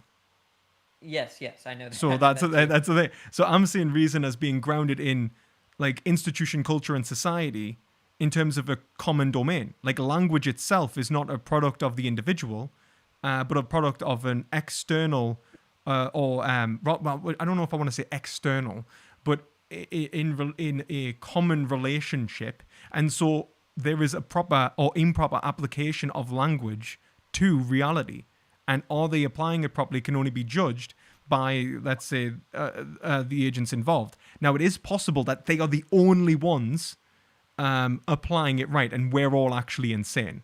There's that whole thing. What is it? Like, does believing you're the only sane person in reality make you crazy? Like, and I think it's like that. It's like he would be right, but there would be no way to know he was right. Yeah, I'm sort of losing track. So we're going back to reasons. I wanted to make an argument for why perceptions are non-inferential, because I think the idea there is that there's no set of premises that can differentiate someone that's hallucinating versus not hallucinating, right? In other words, even take the matrix idea or the dream, the Cartesian skepticism, right? There's not going to be a set of inferences that you're going to be able to share with the other person that in terms of what explains the difference in your perception and their misperception. But I think I'm willing to let go of that if you want to go back to the essence of reasons and We stuff see, like it's that, like because that is it's like truth itself would be like it's in relation to reality, and reality is, I would say, like is is the thinking thing in the Cartesian sense. So it's like I'm not trying to prove like it depends on what you mean when you're trying to say like am I trying to prove like if I was saying like to the Cartesian, do you mean if I was talking to someone who believed they were a brain in a vat, how would I tell them that they're not? Well, I think you could do that, but the point is that if you, what I'm really talking about is when there's a difference in perceiving something at a particular locality. I think that's kind of so. Like, if we want to go back to morality, the idea is that we're both seeing this drowning child. One person doesn't sense the obligation to save the child. The other person does. If we're saying that it's perceptual, if it is, because that's contentious, right? A lot of people contend that moral truths are perceptual, but if it is, my view is that there's nothing to debate about in terms of a set of premises. It seems like that's the end of the story. I guess this is where I'm saying like it depends. Like I would say that an individual could be just seeing it wrong in the sense that they have misconceived it, not misperceived it. Like they are like, it's like one person could walk past and see the exact same thing. Like there is a child drowning. One sees positive, one sees negative. Great. I love drowning children. Right? Now, you would see them as both being true. They are both actually right. No, one person is misperceiving. So let's take you and me. We're on a walk, and we see a drowning child. You perceive, you have a perception such that you now have the obligation to save them, and I have no perception. And you look at me like, what do you do? Why are you just standing there? I'm like, what are you talking about? What's there to do? Well, if it's the case that moral truths are perceptions, right? You may not, that may not be true, but we're kind of starting from that premise. What is it that you tell me in that moment to show me that I'm misperceiving? That's the question. And I don't think there's nothing. I think I would just reject that moral truths are perceptions. Okay, well, so, but that's what I thought that was granted. I'm trying to get to the idea that if you think morality is perceptual, then at the moment at which you're perceiving value and the other person is not, there's nothing to talk about. But that's the thing. The only way that would be nothing to talk about, because you'd say that you could be misperceiving or like as in you perceive it or not, right? You're either misperceiving it or you're not. And I would say like in which case you're going to have to be able to show what the conditions are for a misperception. And I'm saying that there's the only cases that I can think of is the conceptual level. They simply do not understand reality as it is. Mm-hmm. Right? In which case it's like, mate, there's not a dinosaur there. Calm down. You know, it's like they don't see the truth of reality, and that would be the misperception. And I think that's what the realist would be committed to. Now, I think that when we're talking about the anti-realist from before, the anti-realist would have to accept that they are both correct, right? Like regardless, even in terms right, that rather they just have opposed views. There's no disagreement, right? I think two teams in a sports game are not disagreeing with each other. They're just opposed to each other. You see, I don't like. I don't know if I think. In a soccer game, like in terms of, let's say I'm on one team, you're on the other. I say I want to score that goal. I think I should score in that goal, and you say no. You should score the other goal. Yeah, but that makes sense. What we're assuming there is that the terms and the application. So it's like the proposition. Like so, when you're playing a sports game, you're playing the game and it makes sense. But if someone's playing hockey and someone's playing football, one side's wrong. Okay, but the point, maybe there's an opposition in terms of what game should be played. You could frame it, and then I think it's going to go back to our conversation about knowing the good. You know that they were misinformed. No, but this is the thing. If there's something to gain knowledge about, so like this is it. Like. If your proposition, so if I have the proposition that X is the case and you have proposition that Y is the case, right? Yeah. And like if we accept that subjectivism is true, right? Then they are both right. Okay, that might be fine, but I think there's another. I think it just goes straight into the principle of explosion. Like they're both wrong. Well, I don't know how you get there, but I want to go back to that. Well, look at it like this. It's both right and wrong at the same time. That the application of words, because I don't think that the application of words in the language game they're playing would allow them. It would be like one is playing rules. When you're saying they're opposed, like opposing sides, they're playing a game with the same rules. It's like if I'm playing chess, you're playing white and I'm playing black, you know, we know the rules. Now, I could make a mistake about the rules, right? but we're playing the same game. I can be corrected. We can discuss the rules. We might even change the rules. You get like house rules in board games and stuff, and D&D and stuff like that. Fair enough, right? We develop a Right. game structure, like game theory, where essentially Yeah. we create that structure. That's essentially the structure. I would say that is normative, and I think Well, I normativity. disagree. I I don't. think what's going on there is that they're wrong about a descriptive fact, not a prescriptive fact. So, like, let's say I didn't know the rule. Let's say I move upon 3 spaces, right?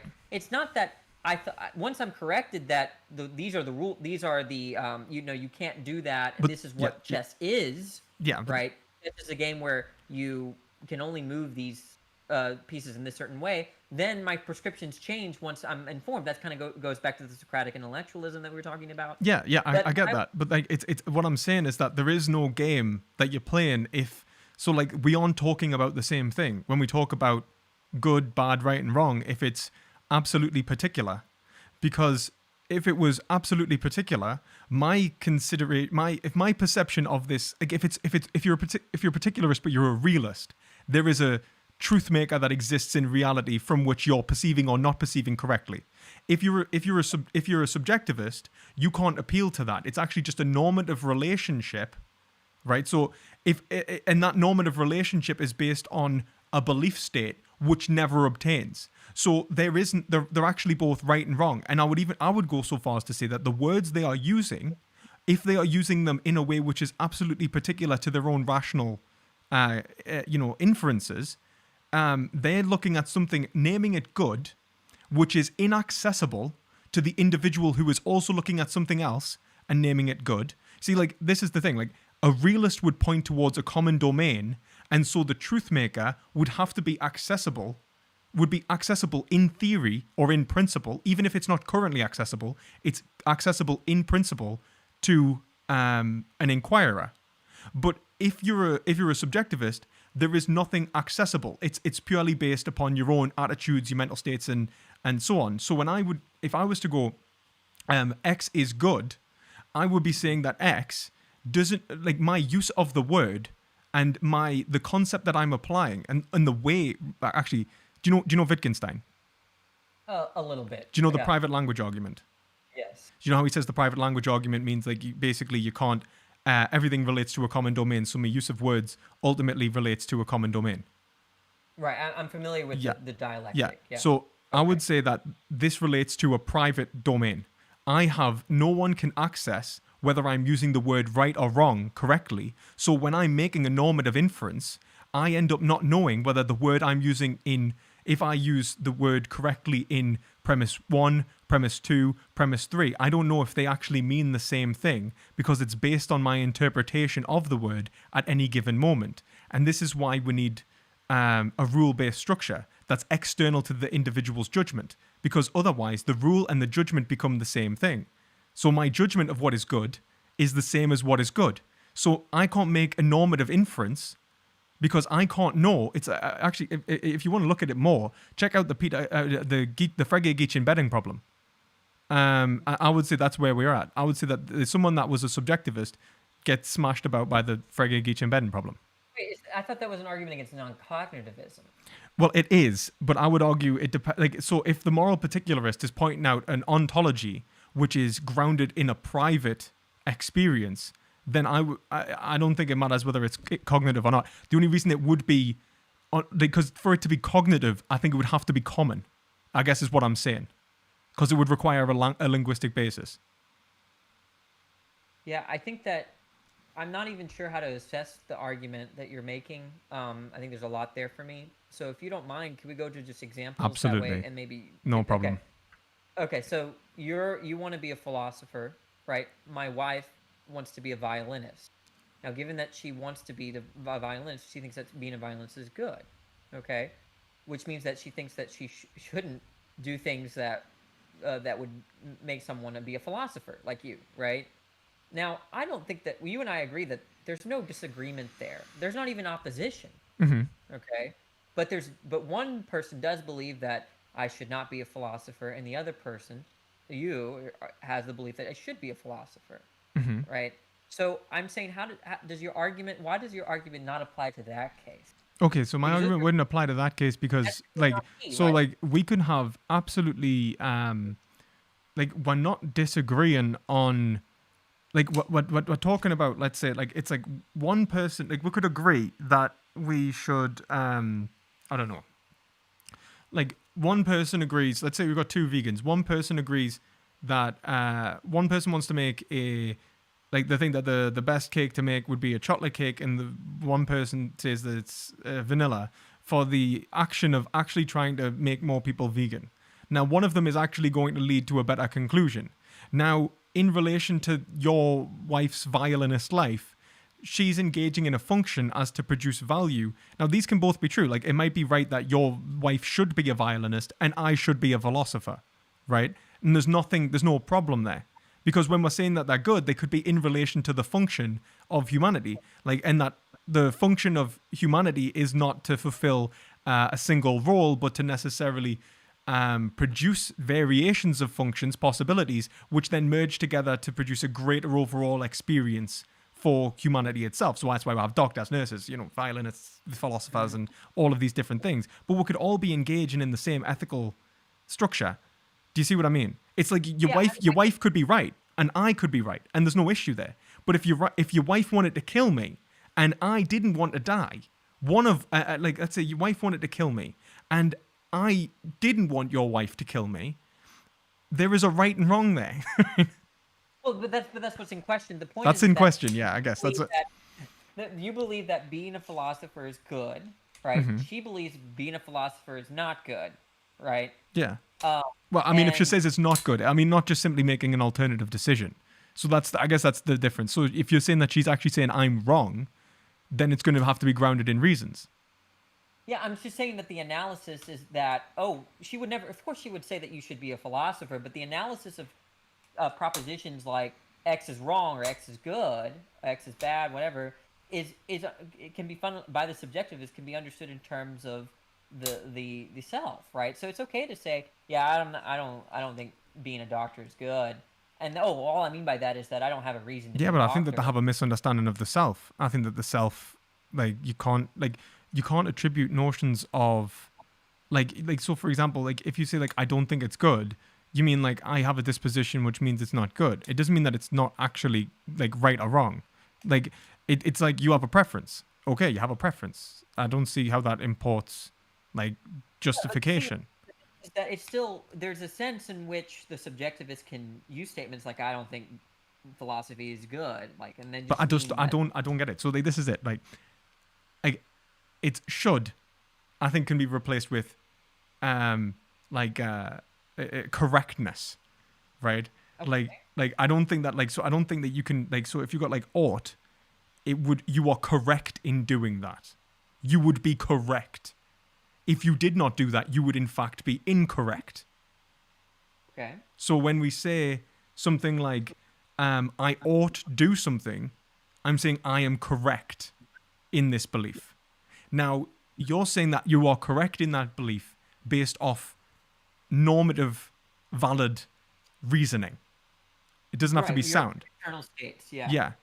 I'm saying that it's not because it's against an objective reality of whether you actually are correct, right? So the individual who has the belief about themselves, they are either right or wrong even in relation to themselves.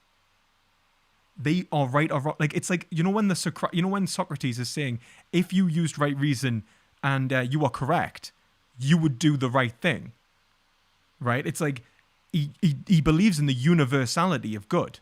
He thinks that if everyone saw it, they would actually perceive, well, especially when you get onto Plato, you would perceive what actually is right. You would be like, right, no, there is a right and a wrong. He's an absolute realist in that respect, right? Now, a subjectivist would have to be saying that there is no right or wrong, right? And I simply have the belief. And based on that belief, I can be right or wrong. Yeah. I hope this is not a terminological dispute because subjectivists are just going to have a different sense of right and wrong, right? They're going to, if a utilitarian says this is right, and then if a virtue ethicist says this is right, presumably they're using different senses of right. Right. There, one is a function of what a virtuous person would characteristically do, and the other one is a function of a minimization of pain or whatever your account of the utilitarian principle is. No, but Um, you see, like this is the thing. I mean, again, like you could say that there could be, you know, be rationally correct, as in like valid. But this is I guess this is maybe because I'm such a realist now. I don't even know how to. So I would say like one of them's right and one of them's wrong. Like, okay, do you see what I'm saying? well, So even if they you could use the words like when they say like right and they use and the pertaining to certain states, that's based off their certain belief states about how to express some fundamental moral you're value. saying there's a problem with that? Like, look, Yeah. I'm saying if what someone means to say that you should do this is that it's what a virtuous person would characteristically do in that situation, Hmm. I'm there. I think there's just going to be an open question, right? About okay, well, okay, this is what they would characteristically do. Why should I do that? And that, and then, and I that's fine. See, I But wouldn't say it the was fine. It's like nonetheless, one of right? us There's is nothing, right or wrong. And huh? so one of like so like if one of so I would say like look no like you should do X or and you go you should do Y. I'll go why should I do X and you go Y and you give me your utilitarian explanation. I say well why I should do Y is the virtue ethical explanation, right? And then we'll go like well wait a minute, okay, well we're not getting anywhere there, we're going to keep talking past each other. At the minute we're incommensurable. So then we need to ground it. So we need to go back. What do you actually think? What do you actually think we're trying to maximize here? Or like, what do you think we're trying to do in ethics? What do you think would be the correct behavior and why? And that's where we start having like the discussion. It doesn't like we don't go oh right oh that you postulate that. I just call that question begging. Um, do you see what I mean? So like if the utilitarian goes oh well I'm a utilitarian, I'd be like right why should I give a shit about utilitarianism? The way that I'm understanding you is that there is something. I mean, you even cited the principle of explosion when a subjectivist states that hey, when I say that X is good, this is what I mean with respect to my internal states. You're saying there's a conceptual flaw, even I as so mean, far as to I would, yeah, I would say first of all, they have no way to actually say whether they're even perceiving their internal states or conceiving their internal states correctly. So that would be like the Frege Gichin Beden problem. knowledge is constitutive, though. Hmm? So you might not think that. Um, Sorry. I just don't. I, I, I think that self knowledge is constitutive, meaning that what it means to say that I currently or presently have a belief that X is that I believe that I believe that X. No, you see, I would say that self knowledge, like I wouldn't say that that would like so like I would actually say like self knowledge is like you're actually. So would you say that you could be right or wrong in relation to yourself, or are you just always right? Well, it depends on what you're saying. I think at the present moment, you have access to all of your present beliefs, but you may Yeah, not. You may but I mean, forget that do you think that next moment. yourself is only beliefs? Like, what do you think the self? It depends on what you think the self is. That's the fish. That's a big point. Like, Point of view, I think that a self requires beliefs, but not. I mean, obviously they're qualitative states that are not beliefs. But and could you have a self with just qualitative states and no beliefs? Just doesn't seem like if there are no views about the world, that it's a point of view at all, right? Which is what a concept of self is the self. I would say. oh, you're gonna have. Well, I will say we've been going for a while. Maybe 15 more minutes, and we could wrap this point up. Or I don't know how Yeah, you that's schedule it. fine, man. It's just because until we're kind of, because like, Oh, it's place. there's so much to kind of unpack between our positions. At least it seems like that. Like that when I'm like, if we don't have a solid grounding to go like, okay, this is what someone means when they're right or wrong. So if you point towards something like being good or bad, and I just accept that actually they do perceive good or bad, without having actually talked about whether they are right or wrong about that perceptions, then I'm giving it to the particular. I'm just giving straight into particularism because you're saying like that perceptions are always correct Yeah, about I the. don't mean to say that that this was done in vain. I think it is good to explore our different the kind of background beliefs to our metaethical views, like our metaphysics, our epistemology. That will factor in a lot. Absolutely. I'm just seeing us kind of island hop between So Yeah, yeah, I we understand. I but get we've got to make some ground. I get the thing. Like you got to make some ground. But I guess this which is is.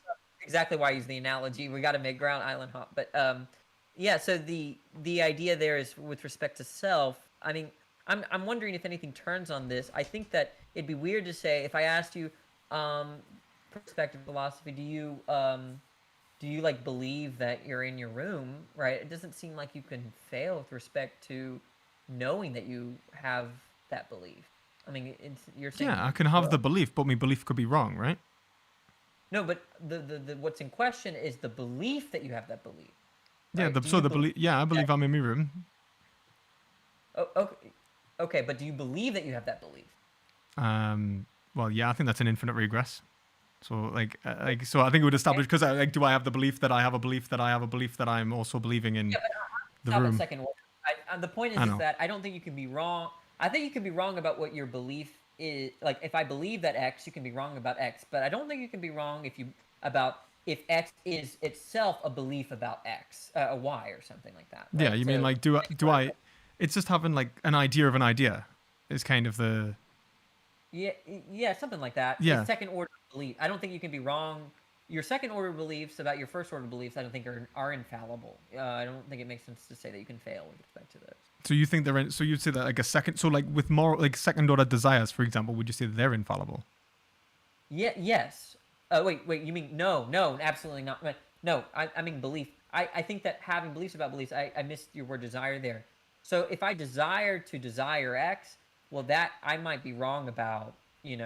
Oh, I don't actually. It turns out that I didn't want that. Right. I think that's fine. Okay, so you're making, sorry, I'm just making sure that we're on the same page. Okay, so you're Yeah. saying that if I have the belief, let's say I have the belief that there's a camera in front of me, and I was to have the belief that I believe so I have the belief that I believe that there's a camera in front of me. Yeah, okay, I could say that. I would say that that's that I would agree probably with the infallibility of that. Like it's almost, I would say almost tautological, right? Like it's like rather Yeah. than That's yeah. the constitutive view. The constitutive view of that kind of knowledge is saying almost by definition, if you presently believe that X, you'll have a belief that you believe X.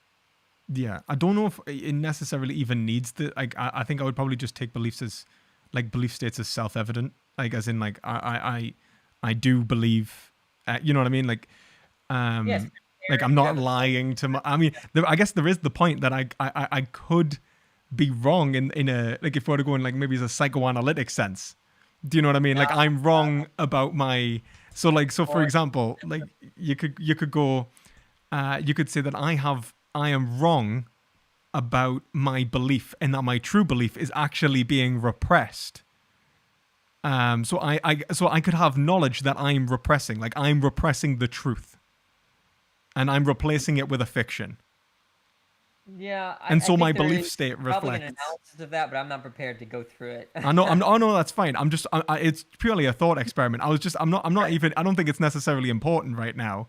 It's just. It's just like if I'm thinking like sort of Lacanian psychoanalysis, like the idea that you have a belief state actually reflects that you whether you do or do not, like your belief about your belief could be false. Like you could actually have a belief that you are psychoanalytically repressing, which is the foundation for why you're making all of these poor decisions, which you need to unpack and psychoanalyze in yourself to come to actually have the true belief about your belief states. Which is like, why do I keep acting in self? Like you might believe that you are let's say like an ethically well-grounded person, but then it might turn out that your actual beliefs towards, well, no, let's actually, let's say ethically well-grounded, let's just say you believe that you're an altruistic person, but your actual beliefs are egoistic, and you're actually lying to yourself in some sort of like narcissistic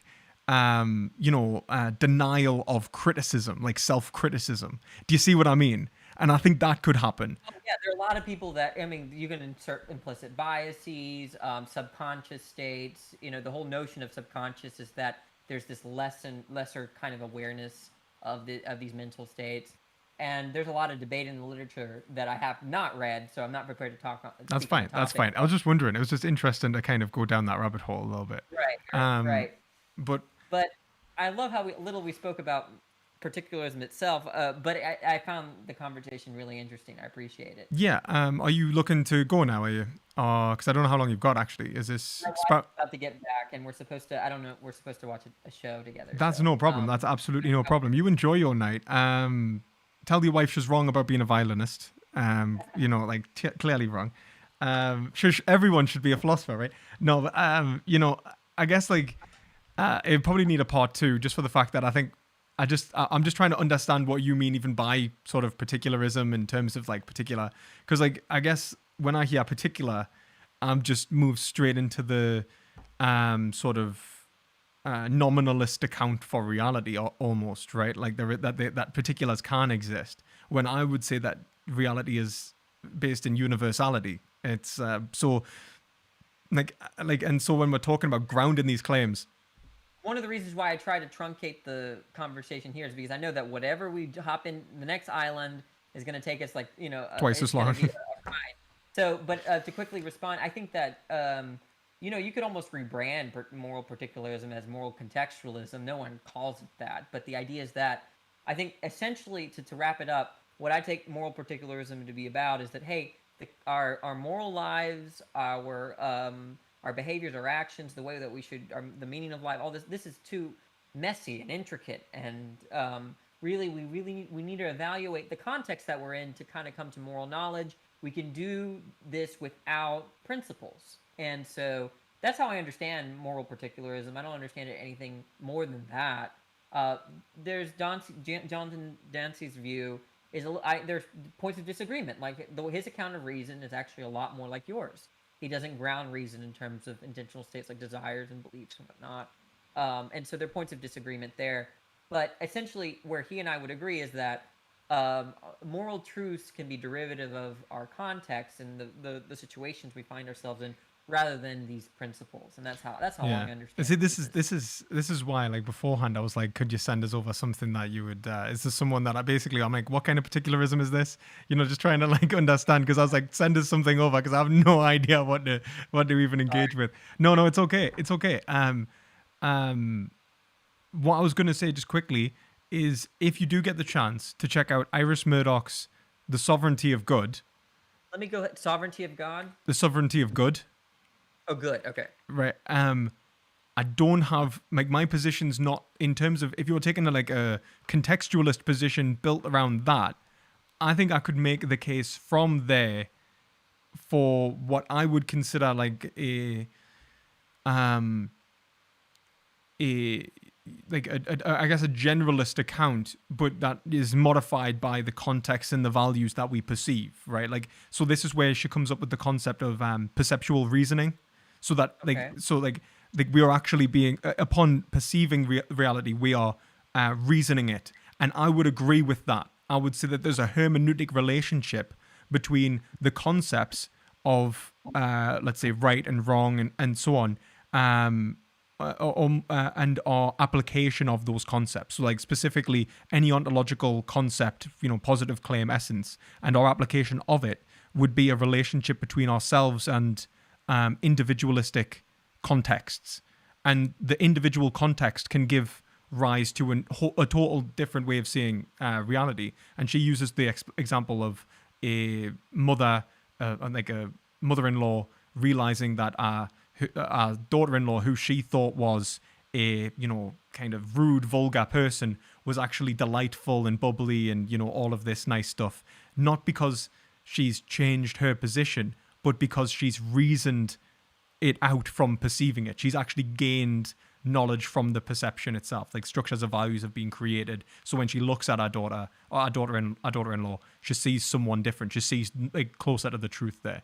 And that would be like, that's why I said, like, I think it makes a hell of a difference if you're a particularist who's a realist and you're a particularist who's a subjectivist. Because yeah, so like, anyway, that's all. But thank you genuinely. It's been nice. Hopefully we'll make more ground next time, and we won't get stuck on epistemology and metaphysics forever. Getting stuck. I don't really get stuck. There's a lot. This is not, philosophy is difficult, as you know. Yeah. And so not as easy as just getting to the answer. You Yeah, know, yeah. like I think there's a lot. Yeah. 42. Just there we go. I say that like I was saying that I think I just talked to a secular like Buddhist, and I was like, he was talking about reaching this absolute state, and I'm like, yeah, but that's just the answer. I was like, the whole point of life is to find the question. You know what I mean? It's like in the Douglas Adams, like it's like, all right, 42. Well, I don't know what to do with that. Like even if you did just give us the answer, I have no idea what it answers. So it's the same kind of thing I think in philosophy. Like half the time we've got to make sure that we're even talking the same language, that we're asking the right questions, and then before we even, so that even if we did give our positions at the start, that we even understand them. Right. So Yeah. yeah, It would suck to spend hours and then it's a terminological dispute. You know. yeah, yeah. Yeah. And I hope shame do. There's a shame.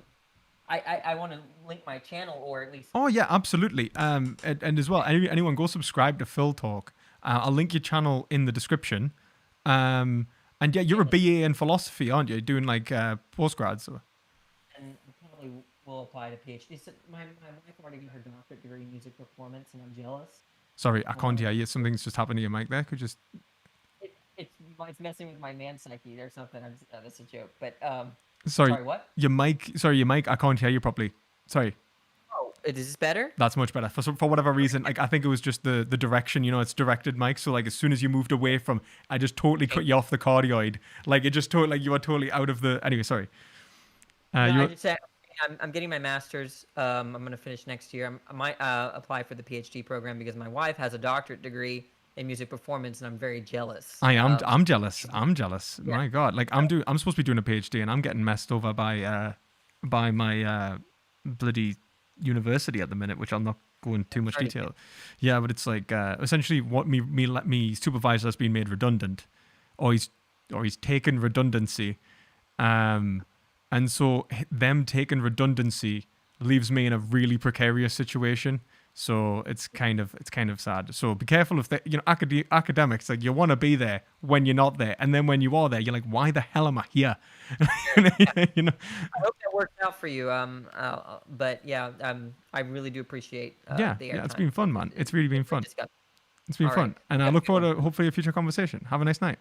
Absolutely. Bye. Bye. Okay. Okay. Hello, everyone.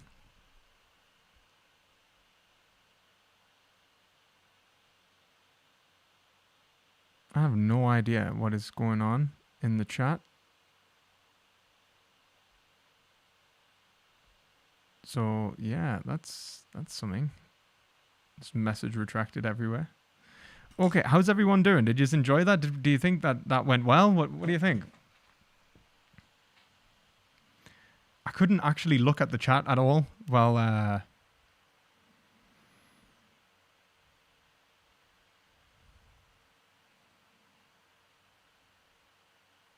yeah, nice guy. I think he was a nice guy. I think I don't know whether we absolutely agree or disagree. I have no idea where we are.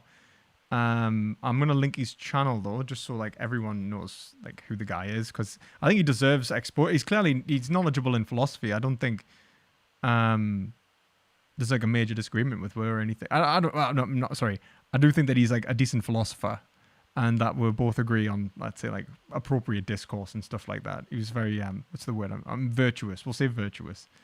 That's like not a contentious word at all, given the circumstances. He's called Phil Talk.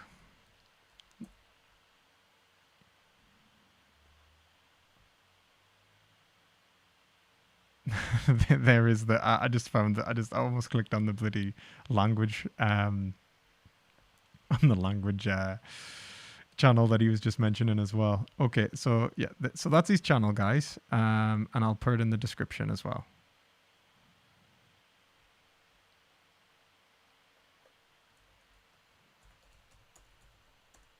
And in the meantime, why don't we just do an AMA? Drop your questions into chat. And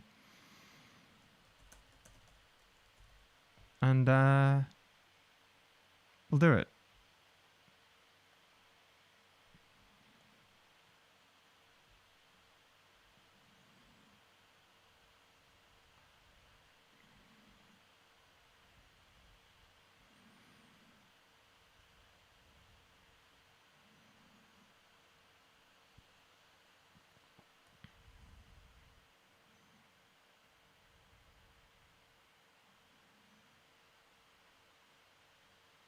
Let's talk about raining.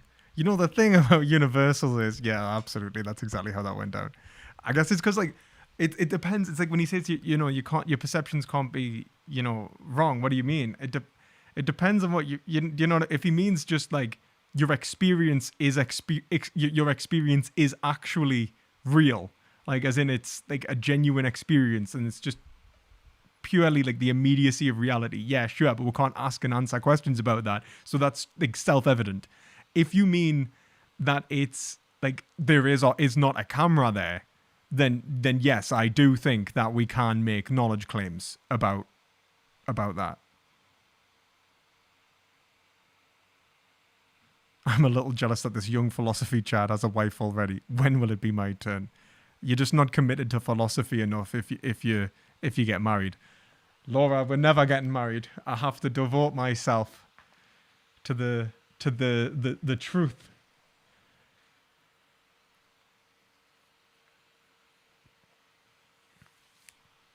Yeah, I don't think it was about winning or losing. I don't think that it was about winning or losing.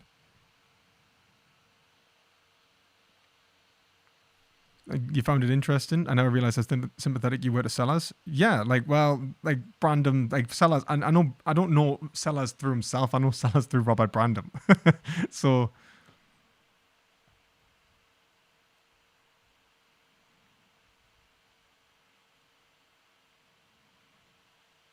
I'm just joking. I got here a bit late. Could you summarize his position? Well, he's a more particularist, but we never really even got onto that because we ended up just talking about um metaphysics and epistemology, and then in relation to whether a moral particularist could be whether it matters if a moral particularist is a realist or an anti-realist. And I was like, well, it absolutely does because of the like. So if someone says that they are like there is a like if they are perceiving reality correctly or not incorrectly, um, then like the context or the particularity of the situation is actually dependent upon your understanding of it, right? Now, if you're saying that like that the like I guess it kind of comes down to like I would say that there are logical structures within reality, so your perception of reality can be wrong even if you are if you're seeing something that's not there, then I would say that then that's a conceptual issue, right? Your reasoning, your actual perceptual reasoning is flawed in that respect. Like your conceptual engagement with reality is flawed. I got, I need to wash my hair. Um, then, but then in the subjectivist camp, he would say that this, bottoms out in terms of belief states, and it's like yes, but what do belief states bottom out as? Like, can you have a belief which which is not truth apt? And then he said, like, and then I think that he would say that it was truth apt, and then I said, all right, are we talking error theory? Like I was saying that, like like it's not that. Like we're talking about notions of good and bad, but that we're always in error. In which case, I would say that the word's meaningless, and it's just kind of it's a jumble, I suppose.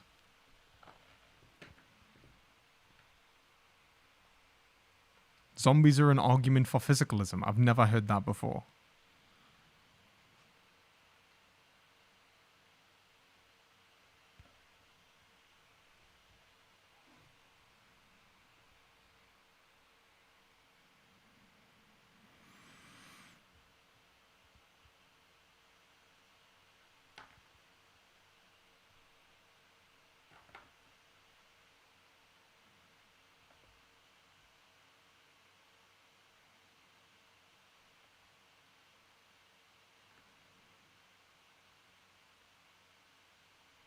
Yeah, but that like what like I see the Nietzsche quote, but he's saying like this whole thing is being grounded in like again like a subjective will, and I would say that that's not true. So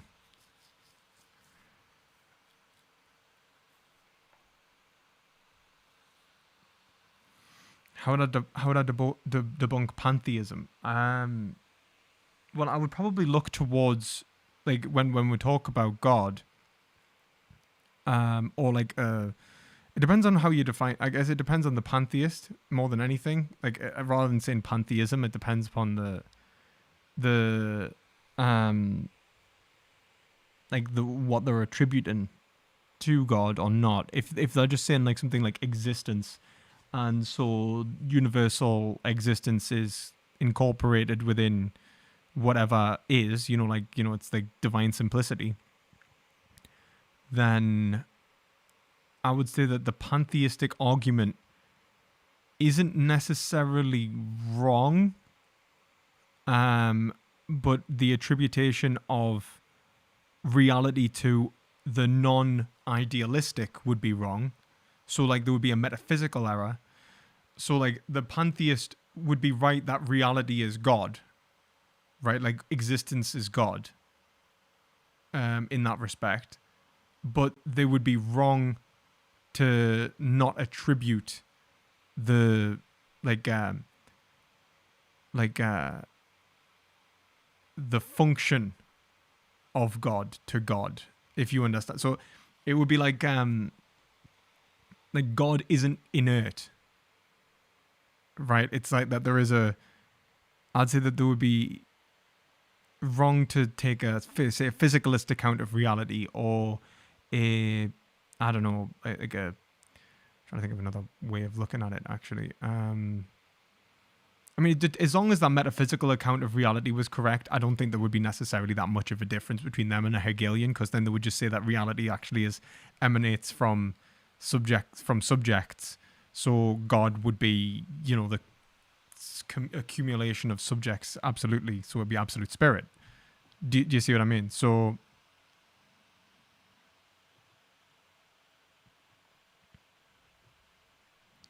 how can qualitatively different concepts and objects be represented in the world with there would be ideal objects of them? Without there, would there be actually...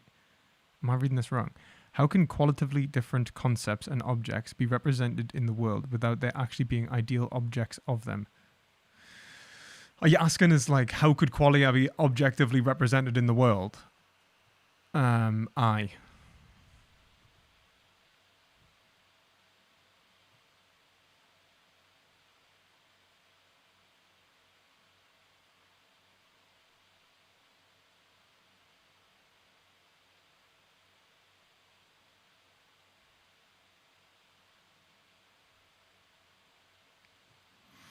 I'm familiar with Bernard Kastrup in the sense that I know who he is, but I've never actually engaged with him, and I've seen his PhD defense, which seems to be very similar to mine.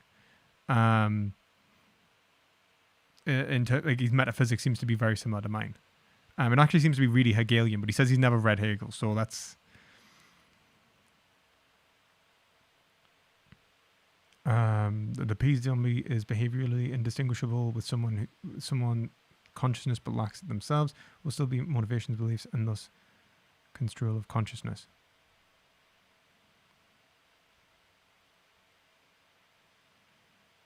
What, so he's denying the possibility of an autonomous being?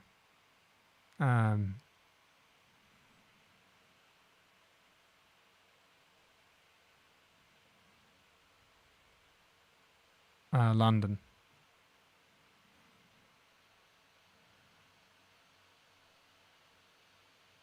Are ye asking us?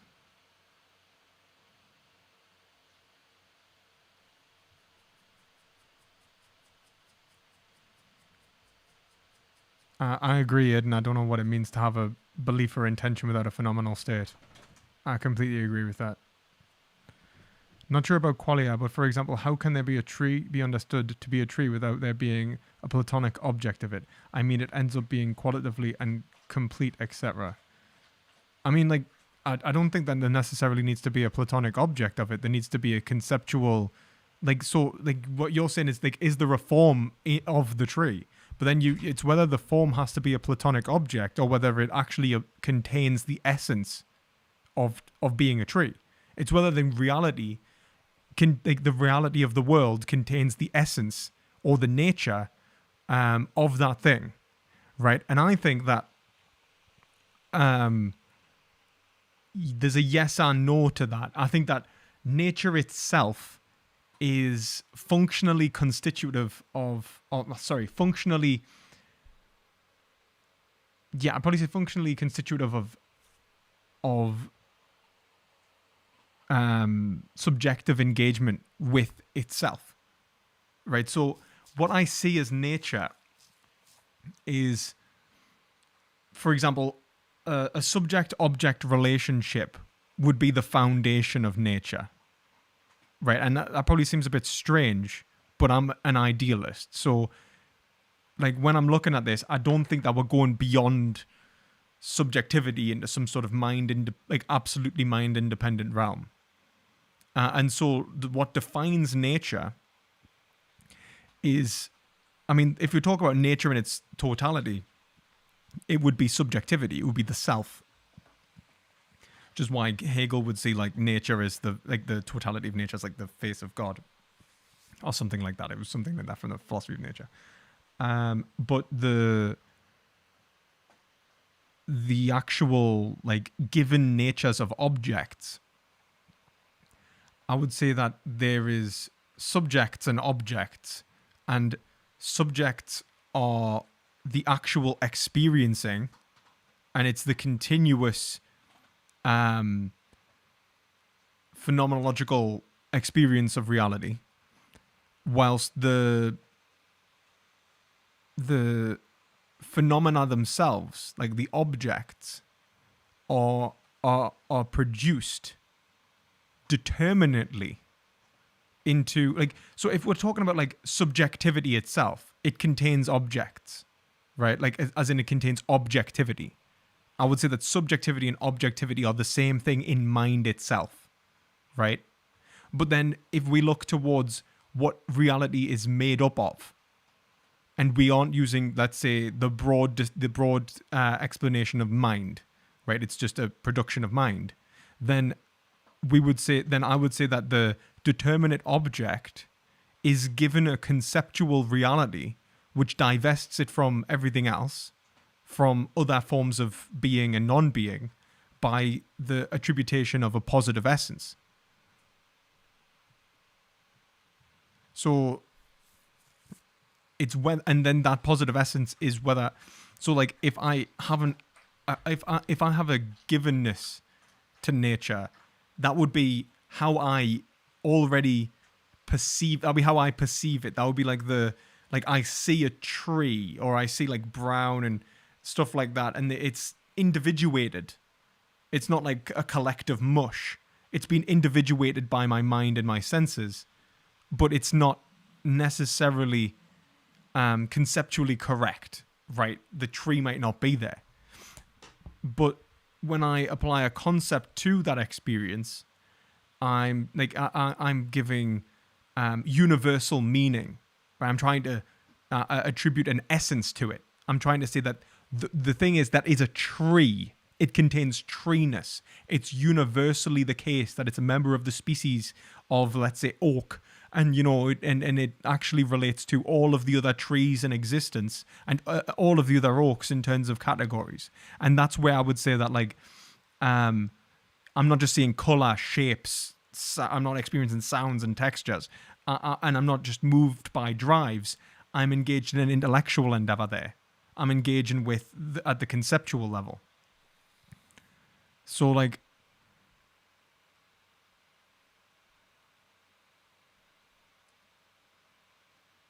I'm starting to scroll back up just to make sure that I'm referencing your point correctly.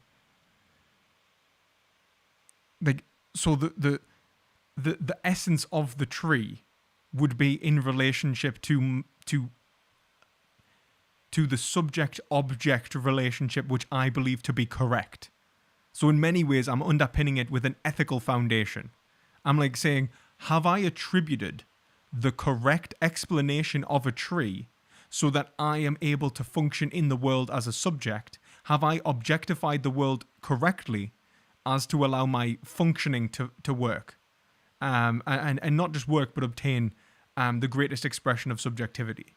And so when I'm objectifying, when you are creating these categories, they are correct or incorrect against an ontological foundation, which is the self, which is absolutely universal. Do you see what I mean?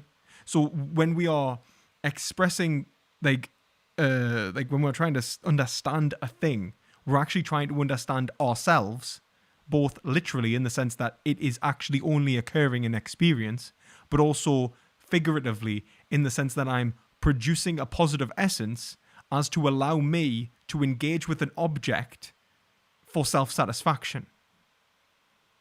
And its nature is dependent upon my nature. So the function of that thing, I mean, not literally in every way, because I think a tree has its own function. And I think this is where you get the Aristotelian kind of distinctions where you've got like the vegetative soul, the animal soul, and the human soul. And what it's pointing towards is in terms of, in that respect, the nature of a tree is to function in a certain way. And there's like this functioning of the tree. But I would say that the natures of anything that is not a subject are dependent natures against subjectivity. So I'd say like a tree, yeah, like I can't change the fact that a tree will, grow into like a seed will grow into a tree or something like that. Like it's not like I can just like imagine it differently. But my categorization has been done. I'm trying to understand the essence of the tree against my ability to express positive value. So like I wouldn't say that there is kind of like an ontological foundation beyond the subject-object relationship and its unity. And I don't know if I just sound like a madman. It's kind of like what is a car, right? A car has a function to drive. But why does it have a function to drive? Because I want to drive, right? It's like, why am I categorizing this as a tree? Oh, because I might want to cut trees down because I know they're made of wood. It allows me to investigate the world. And it's really about my investigation into the world. And that includes, in relation to the self, I try to understand aspects of myself and give it determinate nature when it's actually a continuous object. And that's where we fall into existential issues, because I'm trying to objectify myself in a way that necessarily I can't be objectified. And I think that happens all the time in psychology. But the determinate nature of the tree is really reflective not only of my perceptions of the tree, of my relationship. It's constituted of my relationship with the tree, not just what the tree is. It contains the essence. It contains a final cause, right? Now, like Aristotle wanted to say that final cause was in the tree, right? I would probably go so far as to say that the final cause is in nature itself, and go more Aquinian with that. And then that nature is to bring glory to God, but the glory to God, that is the telos of nature in a Hegelian sense, would just be absolute spirit. So it's always back to the relationship of the self trying to express subjectivity. So the final cause of nature is only derivative of the self. So in our actual perceptual endeavors, we are producing nature. In our thoughts, we are producing a nature which is given determinate finite essence to reflect our own substance, rather than necessarily the foundations of, let's say, treeness, like the substantial foundations of treeness. Yeah, I probably sounded insane. I don't know.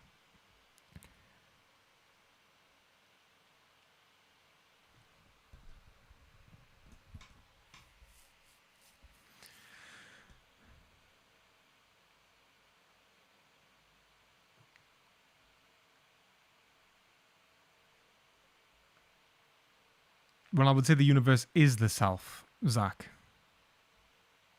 Yeah, absolute spirit, yeah.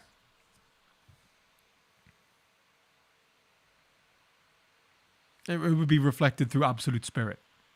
But then, obviously, absolute spirit is there is a correct way to explain the tree, but it's not correct against, let's say, its physical constitution, but it's correct against its function, which is the function of nature, which is determined by spirit. Does that explain it? I probably sound mental. Like, this planet was once just a rock without life, and it will be again no matter what we do. Well, maybe. I don't see the point. Like, it depends on whether you even think that, like, it depends on, like, if you take the physicalist causal account of nature, I think you just end up in a very sad world, don't you? It's not even like everyone just sort of just gets a bit like, oh, it's just this pale blue dot, and I'm having this existential moment, and I feel so wise by saying that life is meaningless and nihilistic, and reality is that we come from nothing and will return to nothing in this, cyclic, this cyclic structure of reality formation or some shit. When I don't think reality is physical or like physically reductive.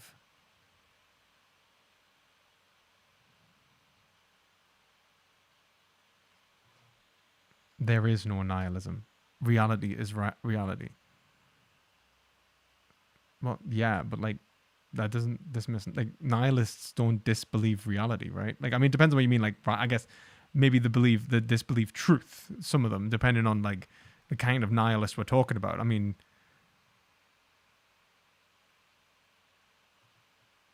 but it's whether you're in touch with reality. So like they could believe in reality, they just don't believe anyone's in touch with it.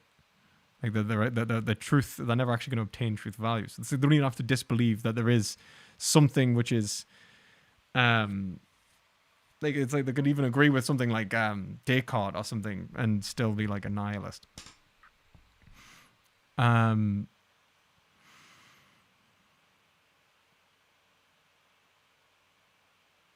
don't know if you can have a physicalist view with meaning, Tomato. I don't know if it makes sense.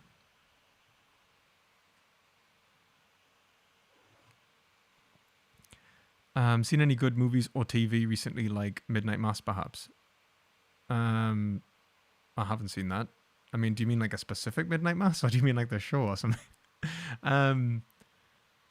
Honestly, like right now, I don't think I'm watching any shows or anything at all. I'm currently reading Dracula. So that's what I'm doing at the minute. Like when I have the time, I'm listening to the audiobook of Dracula.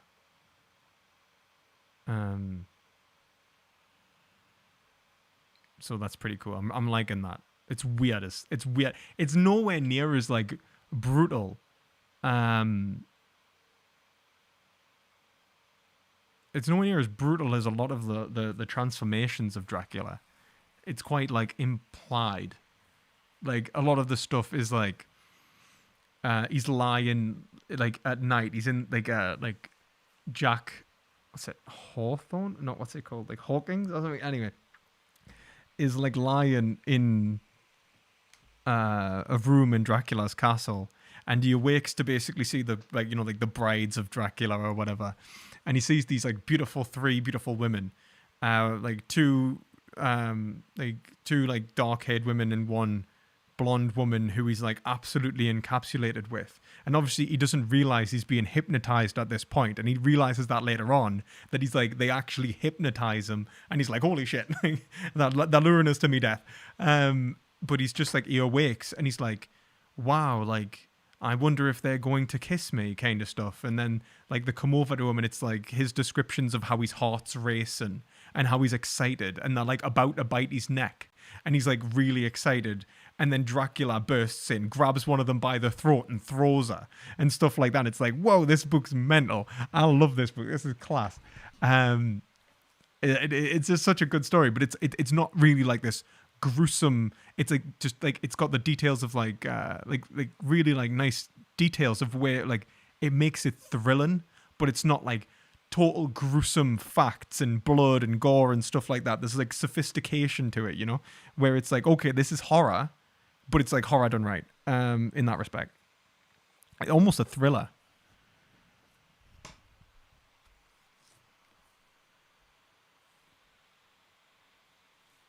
I haven't read any Kafka like since at all, really, since having to study it a little bit for like to understand Blanchot. But even then, I read as little as I could. So I'm sorry, I couldn't really give you much on Kafka. I need to read Kafka.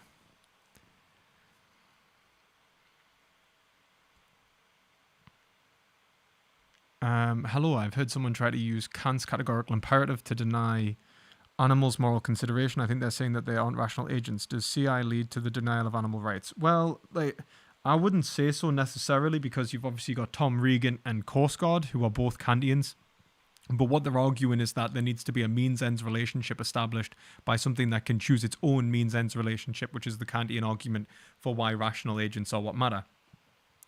I think that it's self-defeating because I think it proposes that the individual either can propose an end external to the end that they actually ought have. So like there is it sort of it lacks a real foundation, which would be, I think, in patienthood, the fact that you have the capacity to feel positive and negative experience, that you have the evaluative state, that it can be good or bad for someone, is what makes something valuable. Like an evaluative state, rather than not necessarily, let's say, a rational conceptual of the world, like a rational, like what's the word I'm looking for? I can't remember the word I'm looking for. Essentially, a rational means-ends relationship, like the proposition of your own end. I don't think that like rational agency is dependent for ethics, like your relationship to understand right and wrong, but not be subject to it.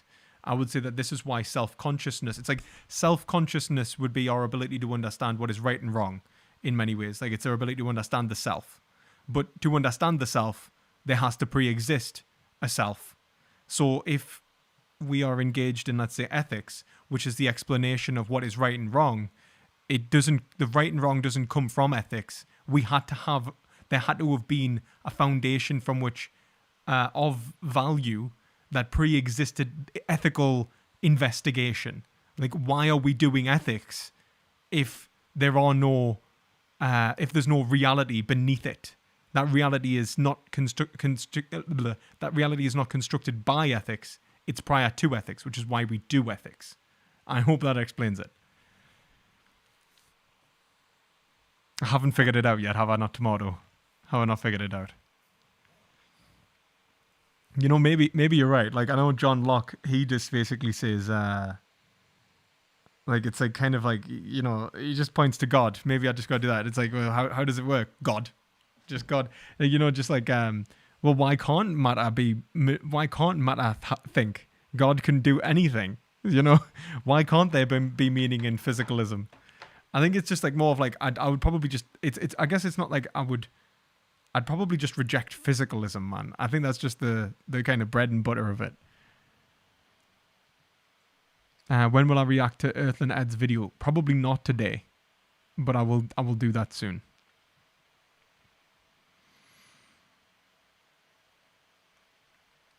So the reality is the result of the co-creation, a perception feedback loop between objective qualities and perception.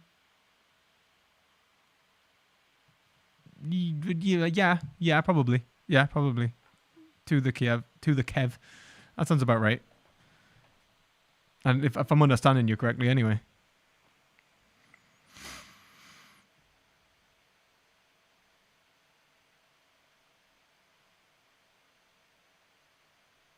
I don't think the absolute is impossible to define even as objective, because you would say that it is. So then you would say that it is indubitable, right? It depends. So it depends on what you mean by objective. If you mean mind independent, or do you mean independent of any given mind, which would be like the second kind of way of looking at objectivity. And even like if you look at the, like, you know, even historical accounts of objectivity, which would be to put it into a contextual scenario. So like you would, when you objectify something in like a couple of hundred years ago, many people would have put that in relationship not to an abstraction where we think about it in universal terms, but we are actually particularizing or contextualizing the reality of it. So it'd be like to putting it in its objective reality would be to see it in the world that exists externally, like rather than, let's say, some sort of mental representation. And in which case it would be, you know, experience itself. You would say that like absolute exists in experience. It's actually indistinguishable from it, or experience is indistinguishable from the absolute, right? So like that would be like the objectivity of it, like it would be by definition objective. If you mean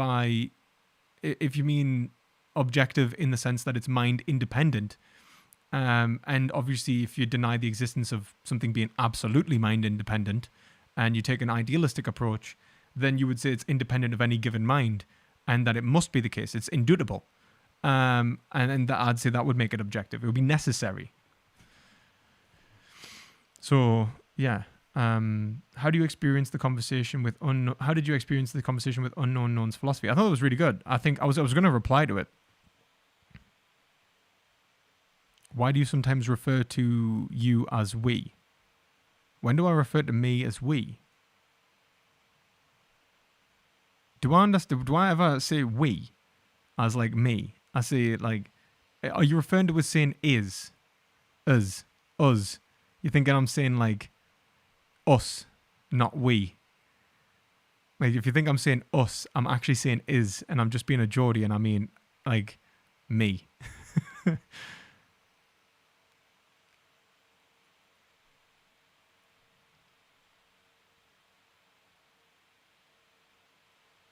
Old horror literature is more human than a lot of mainstream gruesome stuff today. Yeah, like that's the thing. Like I feel like when I look at horror, I feel like horror in terms of what like gothic novels and stuff like that what they were doing with horror seems to be very different to what we're doing with horror now. It's like especially jump scares. I don't know what the fuck the point is with jump scares. It's just like this like like this like all right, so we're just looking for a endorphin hit. There's no meaning. It's just like get scared. Yeah, you know what I mean? It's just like, right, well, it's not really how I'd like to enjoy myself. And then some things that are just unbelievably brutal, I see is just perverse. I'm like, are you just enjoying watching people suffer? Like Hostel and Saw, it's like something wrong with you.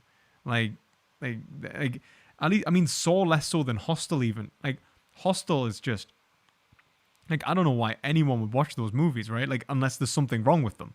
Like I'm like, and I mean like as in they're indulging like either like some form of sadism or masochism or something like that, right? I just don't see how that can be like whether it's something you really want to enjoy. It's kind of disgusting. And then like now and again and then creepy stuff. You get like this kind of creepy crawly, which is it depends. Like that can be either like really existential and you kind of come out of things like, oh, like it makes you like shudder at like a thought of something. And I think that's like, okay, I can see kind of what you're doing there. You're making us have like kind of like I feel like it's almost like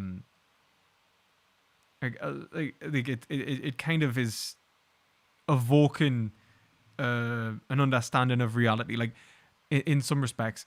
But I think like good, like genuinely good horror is things like cosmic horror. I'm really impressed by cosmic horror, like where it's got this like kind of existential, like sort of existential foundation. It's like what would happen if our like has anyone seen Event Horizon, for example? That's like a sci-fi horror, and it's like at the end when they've entered this other dimension, like there's this other dimension in which things can be and can't be at the same time, and like the rules of reality have just broke down, at least at a nomological level, right? And so the relationship with suffering becomes skewed, and that's where you get this like weird horror figure, and it's almost Lovecraftian, like where you kind of have this when that like there is this thing that you can't describe, and that's the horror. It's like this the horror exists not in the fact that you can't even describe the horror of what you've just seen. But I think that there's too much cosmic horror and not enough cosmic comedy. Almost if you get what I'm saying, like I feel like it like to show that like okay, the rational deductive methodology from which we're engaging with the world is actually incomplete and leads to logical issues that if we were to encounter in reality would cause like a breakdown of the subject themselves, and they'll retreat that whole retreat back to logic.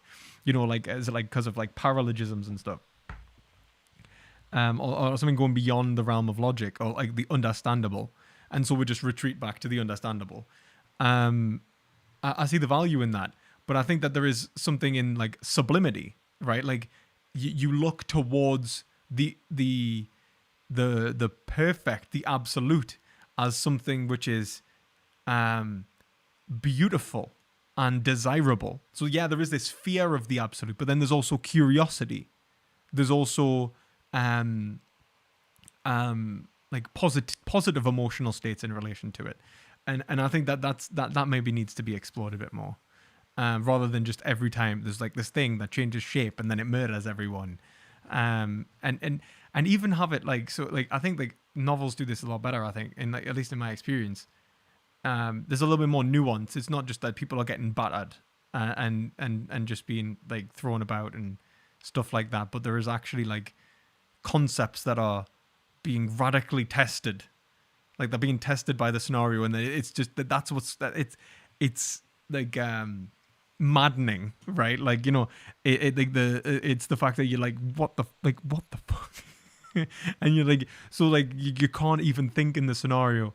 Now that I think is and in a way that's sophisticated, as if you can see the thought patterns of the characters that are involved, and then it's coming out wrong, and you're like, well, that can't be wrong, and then they're like, well, this can't be wrong, and that I think is a very like relation, like you have such a relationship with the characters then that it makes sense. But I think that a lot of even cosmic horror, it's like, look at this crazy thing, and then you're like, right, that's kind of mad, but can it be explained? Like I don't know if it can or can't be explained. Um, it's I don't know. Um, in that sense, it's like less human. It's like just not well written. Like I can't see the link between me and the character. I can't see the link between, like the character and the proposed existential crisis. And like I can't relate to it. So like the character's having a breakdown. I'm like, oh, the character's having a breakdown. Don't know why. um, but I think things like Dracula at the minute, it's like it's very human. Like and the horror is to reveal an aspect of your humanity. It's it's the idea that you could be like something could make you desire your own self-destruction because of how it appears to you. Like so that Dracula just rocks up and he's just so charismatic and amazing that you're like, wow, kill me. you know, you know and you don't see why. Um, and I think that this is probably where I think that the like that's real horror. Like the horror is you don't even see that it could do something to you, like that there is a massive like the I don't know, I don't know if I'm even expressing it correctly.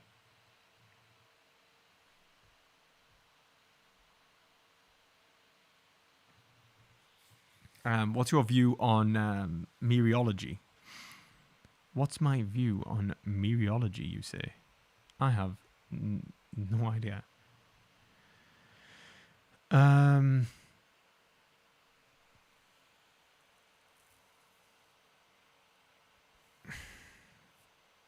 I don't know actually. I'm not actually sure. I don't know if I can give you an answer, man.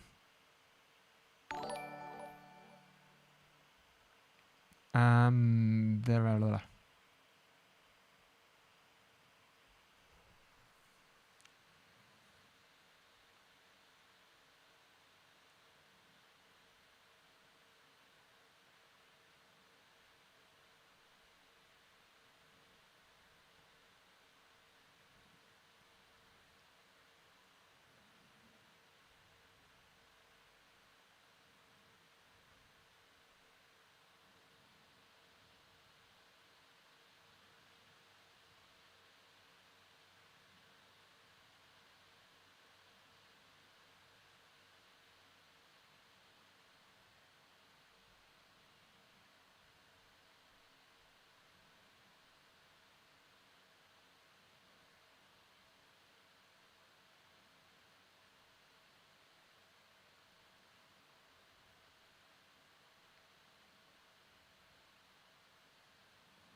I'm not really engaged with this kind of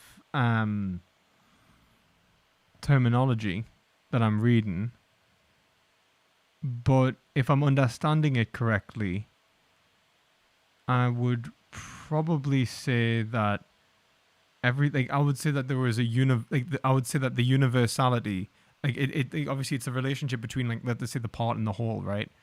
Um, I would say that the universality of everything is derivative of the self, and so everything is built above categories and subs. Well, if we're going to use like language of sets, it'd be like sets and subsets of the self, and the self-self relation. That's what we're actually in. We're in, whether we see it or not, that we're actually engaging with, you know, um,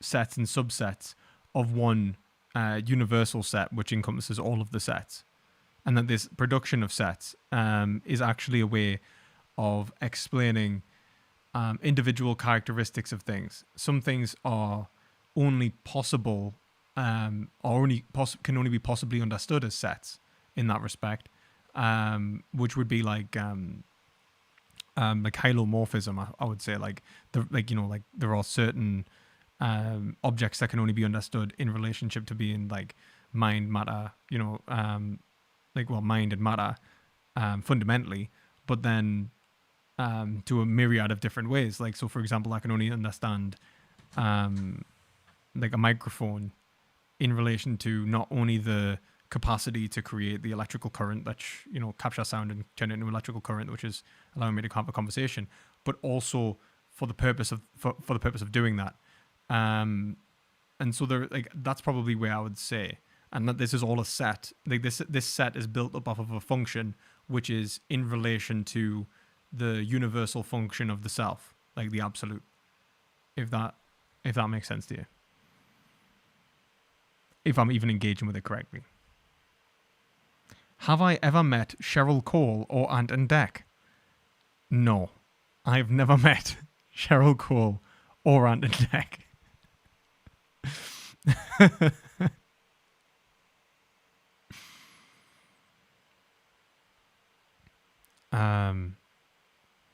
What's the general feeling of the Kyle Rittenhouse in the UK? Probably that the Americans are crazy. I don't know. I think that people, like everyone that I've spoke to so far, says just not guilty. But I've only spoke to a few people about this in the UK. I've probably spoke to more Americans in that respect. Most of the time, I don't think that the UK is very invested in it, if I'm honest. Like, there are some people who are invested, but I don't know. Like, I don't think that I've seen like a general attitude, at least in my experience. But I haven't talked to that many people, so I can't say like what's the position in the UK. I can tell you my position, and I'm in the UK, if that if that helps.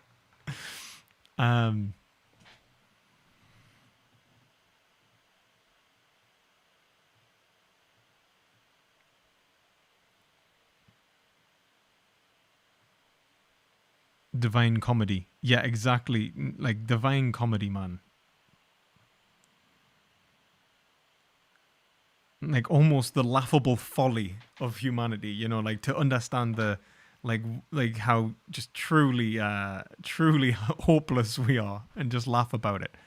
I saw this horror about a charismatic man who goes to a town and starts threatening everyone, waterboards an innocent man, banging on doors and saying he'll kill them, throwing rocks through windows. Oh wow, that's mental. He's referencing my character in a D&D game because I played like a Nietzschean in a D&D game and I just went fucking crazy. I was like, right, what would a Nietzschean do here? All right, we're going to waterboard him. It's the will to power. Is he standing in the way? Yes. So he's getting waterboarded. There is no right and wrong, like I don't give a shit. It's probably Nietzscheans watching this like, why would he even say this? Why is he...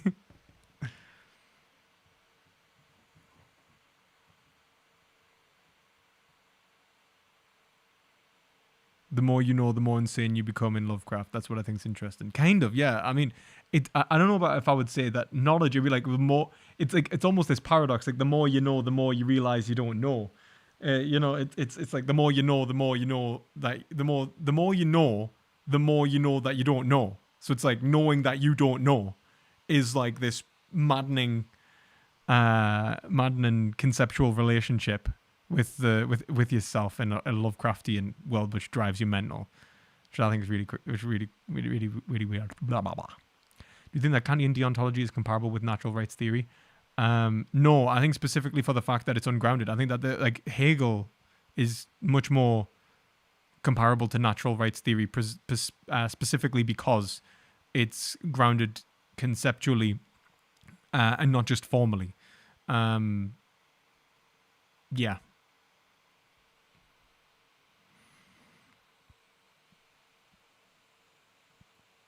I haven't seen Annihilation, so I can't actually answer whether it is or not. I've heard good things.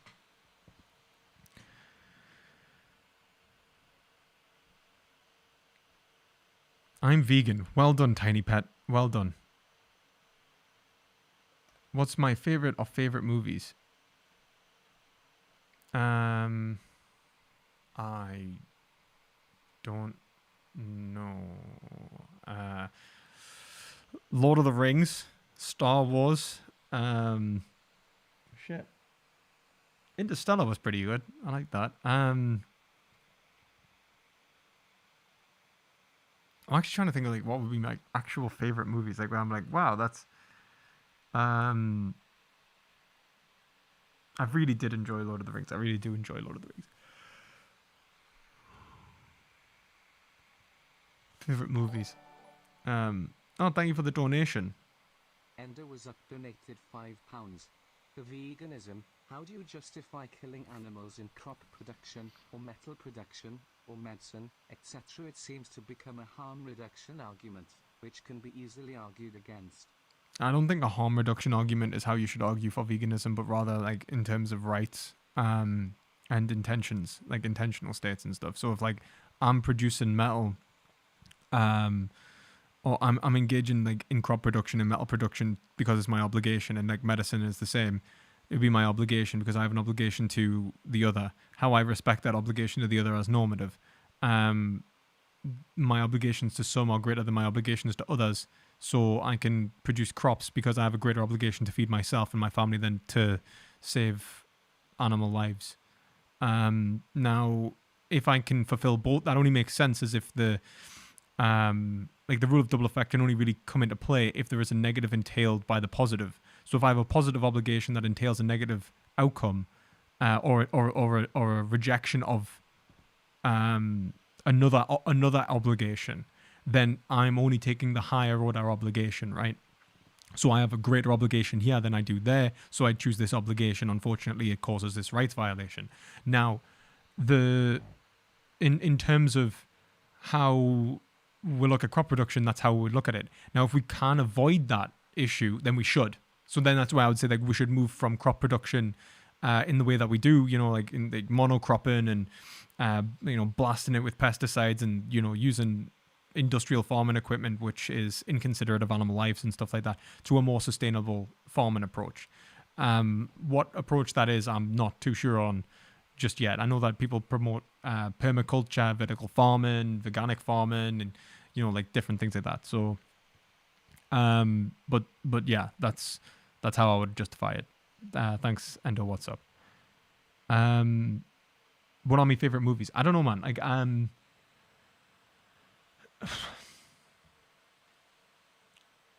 trying to think of something that I watched it and I was just like, I think like Interstellar, like as a standalone movie, was really good. I really did enjoy Interstellar. Like I genuinely felt like I came out and I was like, wow.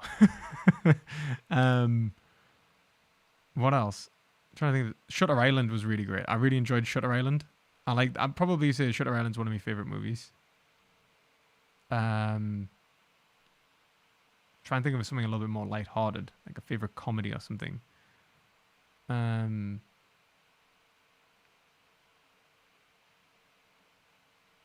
love Jim Carrey kind of comedies because I think like some of them are really good, like an existential, right? Like so, like you've got Liar Liar. I thought that was Liar Liar and Yes Man are some really existential comedies, I think. And so's like the Truman Show is brilliant if you'd call that a comedy. Bruce Almighty I'll probably like those kind of films I really enjoy.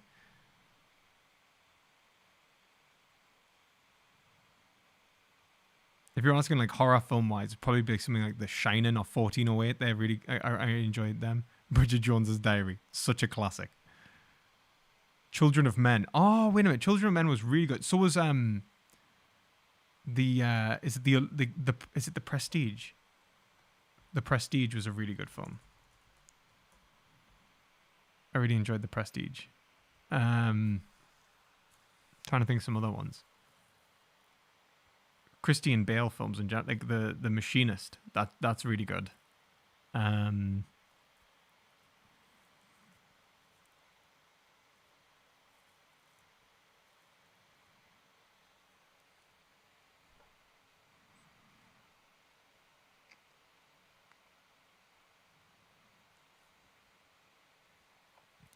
Worked in an office when I was 19 years old in a post office. I was a post office scab. Two Geordies knocked on the door one Monday morning.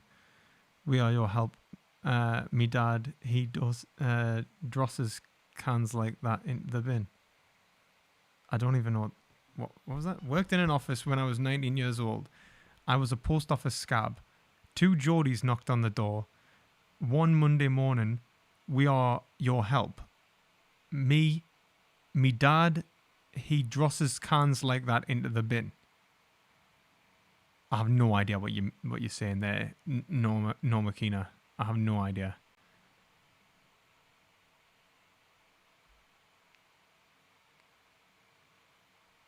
What's your opinion on Shellen? Like that, I need to read more Shellen. I need to read his philosophy of nature. That's what I need to read, and I've realized that because he's like massively inspired Hegel. So my understanding of Schellen's philosophy of nature is secondary and not primary. So I don't want to comment too much on Schellen because I don't know enough of Schellen to go like, how often do I sing the Fog on the Tyne?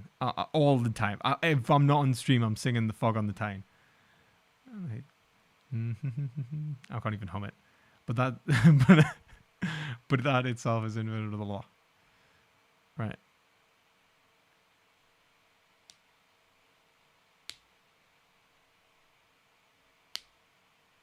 Not guilty, but the gun culture that created this situation in the first place is deranged. I would agree. I'd say, like, in terms of like the Rittenhouse case, yeah.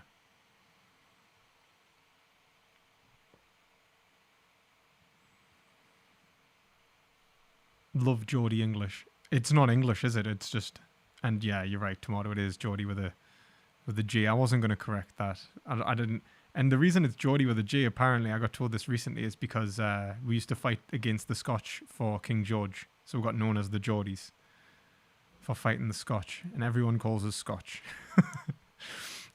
Even though their identity is technically antithetical to being Scotch. You could not be a Scotch Geordie because you'd have to fight yourself.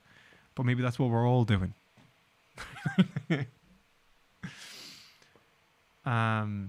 What recent controversy about Streamlabs, Lewis? Based in waterboard and build. Do you believe in God?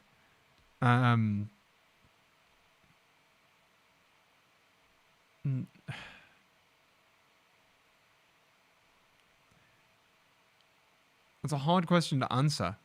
Because I would say that there's no knowledge claims that we can make about the existence of God. And in that respect, I don't know if there is a God.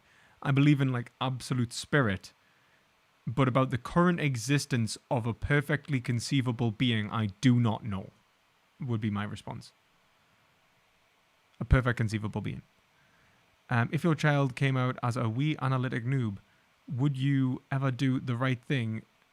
Would you ever do the right thing? Boom, I just made you an anti-natalist and a bigot. Maybe. I just sacrifice and be like the starting scene of 300, which is, again, another good film. Just like cast him off. Drop it. How dare you? What do you think of neopronouns? I find it really difficult to understand. I don't believe in neopronouns. I don't think it's if it depends on what you mean by neopronouns. No, I think they're nonsense. I think neopronouns are nonsense, like definitionally nonsense. Not that I don't like, so I would say that there's nothing wrong with people being trans. There's nothing wrong with people being non-binary. Like, you know, they, I think, is established in terms of like usage. Neo-pronouns, it's like the promotion of a new norm. And in which case, I would want to hear the argument as to why we should create that category of, that categorization of human life, whether it's actually bringing advantage or disadvantage. That is Scotch, not Scots. My bad.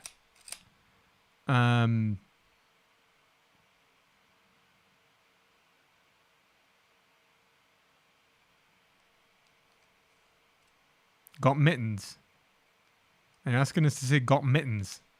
Like as in like mittens, like gloves. Got mittens. I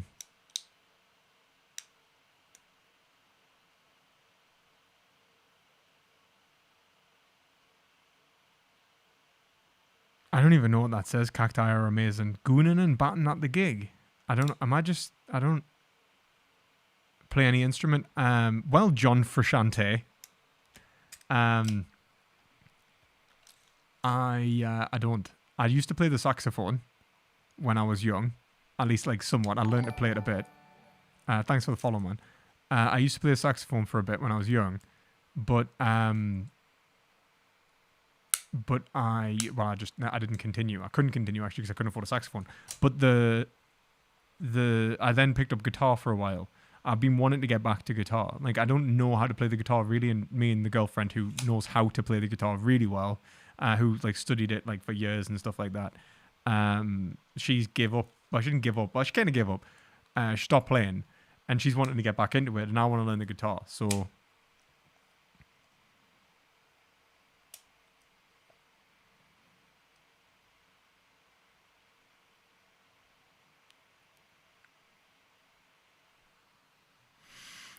Could you elaborate on your views on why it's vegan to wear leather and wool? What do you mean? Like, I mean, it's not vegan to buy it, but why it's vegan to wear leather and wool? Because you're not actively harming or exploiting anyone. Like, there's no like exploitation to someone. That's why it's already been done and you can't undo it. So, like, if you're wearing wool or leather that's been bought already, and you want, engaging in the industry, then I would say that harm's already been done. The only other thing that I think is worth mentioning is the normalization of it.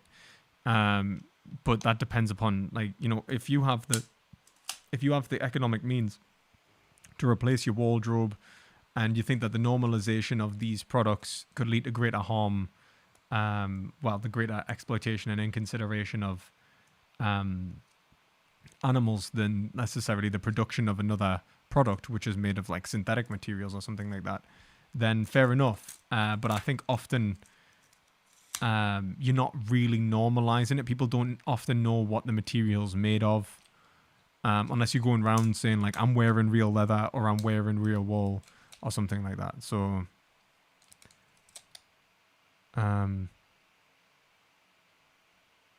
girls are girling. Do you worship the dolls? I don't know what you mean, Cacti. What do you mean? I don't understand. Robin Hood Men in Tights is actually class. So is Dracula Dead and Loving It. Same kind of thing. Eternal Sunshine of the Spotless Mind is also brilliant. Geordie accents are the best accents. I concur. As well as Irish. Actually, yeah, I'll give you that. Irish probably better, actually. In Gorgia, Socrates says to the punished, it's better be punished than unpunished, but he ultimately ends up using the idea of an afterlife to justify this position, which is why I'm asking for a secular take. Okay, well, I would probably say that the actual, it's about the possibility of, the point he's making is about the possibility of flourishing, in general. As in the soul in this respect, or the consciousness that desires to be punished has the possibility of flourishing, whilst the soul that doesn't desire to be punished for a crime does not. Which is why a soul which is so perverse that it wishes to do something which is inherently wrong, like a tyrant, is worse than a soul that's being punished, because it lacks, or like the consciousness of an individual who's being punished, because it lacks the possibility of fulfilling its function. One simply has to stop being tortured and it can go and live a much better life, whilst the other is all of their actions and the meaning behind all of the events that exist in reality have alienated them from the possibility of flourishing. So like, even if you're being tortured, you can take solace in the fact that it's not your wrongdoing. If someone is torturing you, then they're committing the act of, they're committing the wrong. They are inherently wrong, and are never going to, until they recognize that they were wrong, in which case now they're going to obviously experience basically remorse. Then they aren't actually capable of flourishing. It's kind of like when Aquinas describes people in hell as it's the frustration of the wicked will. Your relationship with your drives, when unethical, produces an unhappy life. Do you see what I mean? Like, you'll never, no matter what circumstance actually happens, you'll never be happy. I think Aristotle makes a good point saying, like, you know, yeah, it's like basically the man, like the Stoics, and like not Stoics, but people saying that the man on the rack can be happy, just doesn't understand, what it means to be on a rack. And I would agree with that. But it's not that the man on the rack is happy in the sense that he's happy to be tortured. It's that the man on the rack has the possibility of human flourishing, whilst the man doing the torturing does not, if that makes any sense. It's more about our intentions and relationships with ourselves, which are governing our lives and our choices, our ethical behaviors, and the likelihood that we'll engage in some sort of meaningful in some sort of meaningful dynamic, or like positive meaning in the dynamic, and not even recognize that we're actually exactly that thing that we wish to destroy in terms of a metaphysical death, and wish that we had never been born, kind of thing. So, yeah. Oh.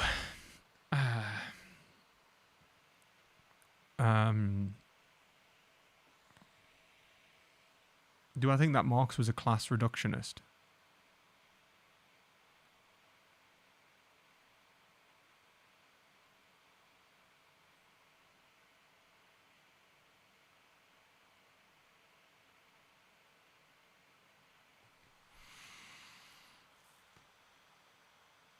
I'm not sure. I think he focuses a lot on class. I don't know if he would say that it all fundamentally is because of class. I'll have to read some Marx again and get back to you, really. All right, last try. How does your view of concepts and moreover language deal with I can't say that bloody word.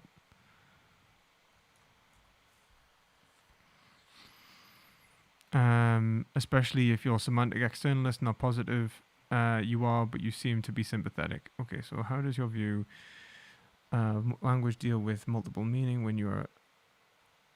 Okay, so I would say that, like, in terms of multiple meanings, one, I don't think that would necessarily be a problem even for someone like Aristotle. Like, you can have multiple ways of interpreting the exact same thing, which would have different truth values, which would all be true simultaneously of that thing. I guess my point would be to say that what truth, the function of truth itself is derivative of the relationship you have with reality.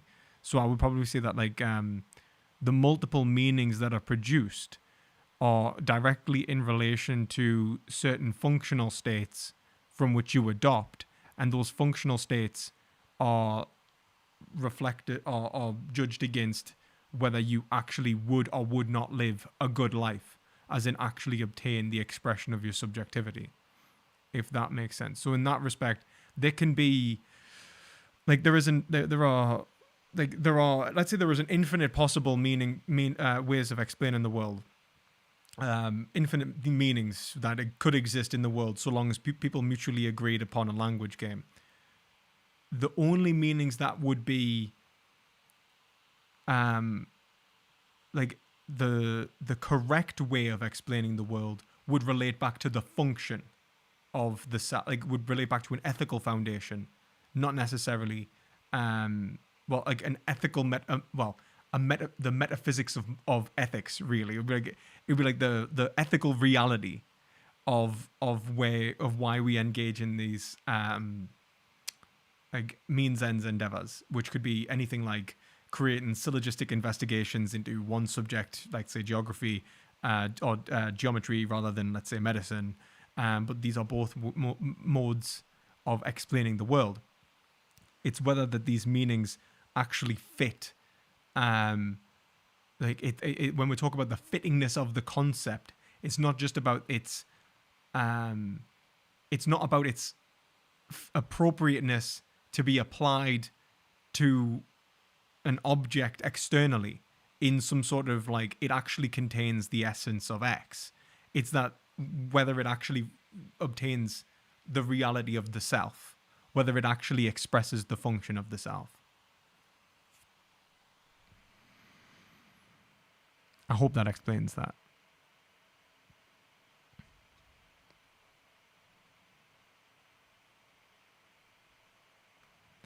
I've heard people say that wearing animal skin promotes it though. I mean, it does if like I think if you're wearing fur and that's not normal, but I think if people don't know that you're wearing leather and it's secondhand leather or it's leather that you've bought like before you are vegan, then I don't think that you're necessarily normalizing anything.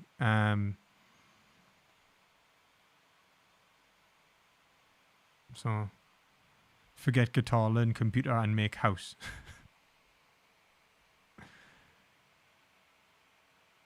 Would you wear shoes made of human skin / leather? Well, like not if I could avoid it, but like if I'm poor as shit and I've got these human skin shoes versus being barefoot, then I'm probably wearing the human skin shoes. Sounds probably quite horrible, but you know, like if I'm like this person was killed like in let's say the 12th century BC and somebody 12th century BC or something, and someone made, I don't know why this is okay actually, like in terms of like the shoes are still here, 12th century BC. Okay, like let's say someone's like I don't know, they're coming from like the 1950s, maybe a little bit sooner, and it's fucked up and it's horrible, but I can either wear these or not. And let's say I don't think it's going to become normalized. Like if I'm wearing these and someone's like, "Whoa, sweet shoes! Who do I have to kill to get one of those?" You know, some of that. Like then yeah. I mean, like I would consider that. Like if I was I'd go barefoot if I thought I was going to normalize the murder of humans. Same as I would go barefoot if I thought I was going to normalize the murder of animals. But if I can avoid it, and the tangible harm, like the tangible inconsideration of the other, is or consideration of myself as well, is rational. Like I'm actually considering myself reasonably with the other, then I don't see the problem. Do you intend of lecturing after you finish your PhD? I think I'm just going to stick to like online discourse, to be honest. I don't think that horse riding can ever be ethical. No.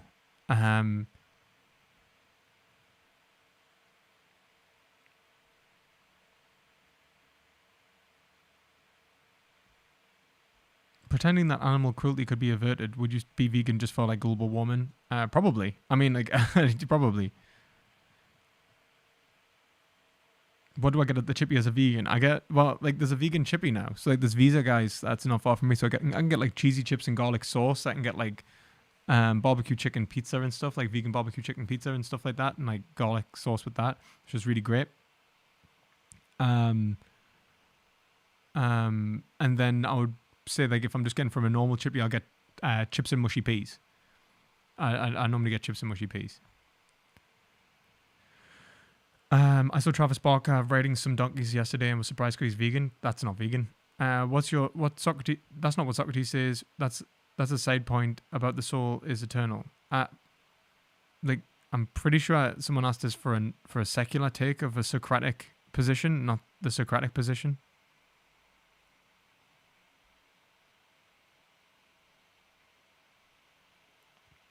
Bacteria flourishing, pandemic virus, lol.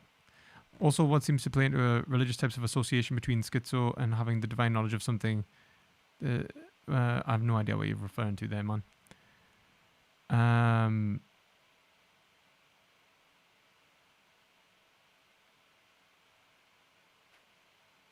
Plagiarized front page of competing service user reviews and everything used the same name OBS on their programs when OBS specifically not to do that. Yeah, because it's like open source, isn't it? I don't know, man. I'll have to look into it. I'll see how like genuinely just wrong like this whole thing is.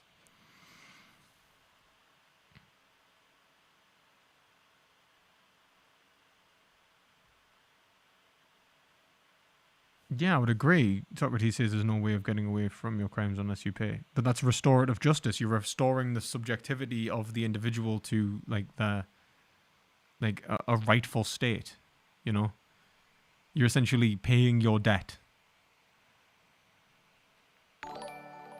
Oh, thank you for the donation, man. Any interesting difference between USA/EU left?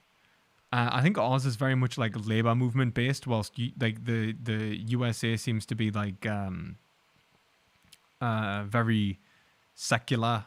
Not secular. What's the word I'm looking for? Liberal is probably the word I'm probably looking for. It's very liberal. I think Americans, when they say they're left, are liberals, and I think Europeans are usually closer to socialists or soc dems or something. So yeah, I'd say that's the most notable differences. Any other interesting differences in the sense that they're, let's say like I don't know, one's like I'd say that the Americans are very much engaged in electoralism, whilst I think the Europeans are, like in my experience, hate their governments, and usually sees them as a choice between two evils.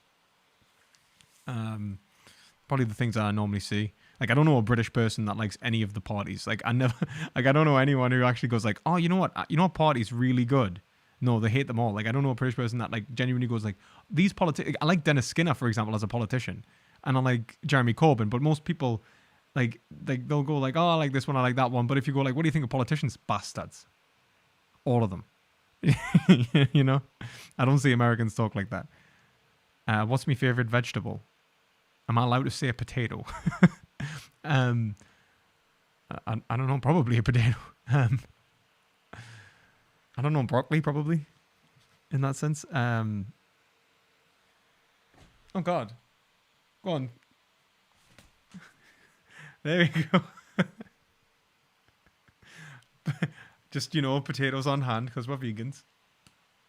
Yeah, come take this potato back. Oh, are you okay? Okay, I didn't potato you, right?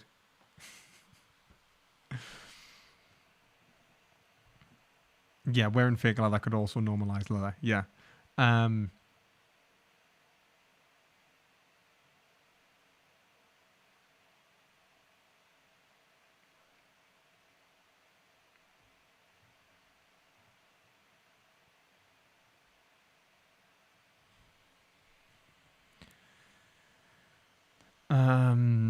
Right, well, I have some vegan Adidas trainers that look like leather, and I feel weird wearing them sometimes. Yeah, I think that's perfectly fine. I think if anything, then you can even go like these shoes aren't leather. Like, you don't have to give something up. So I think that's pretty cool.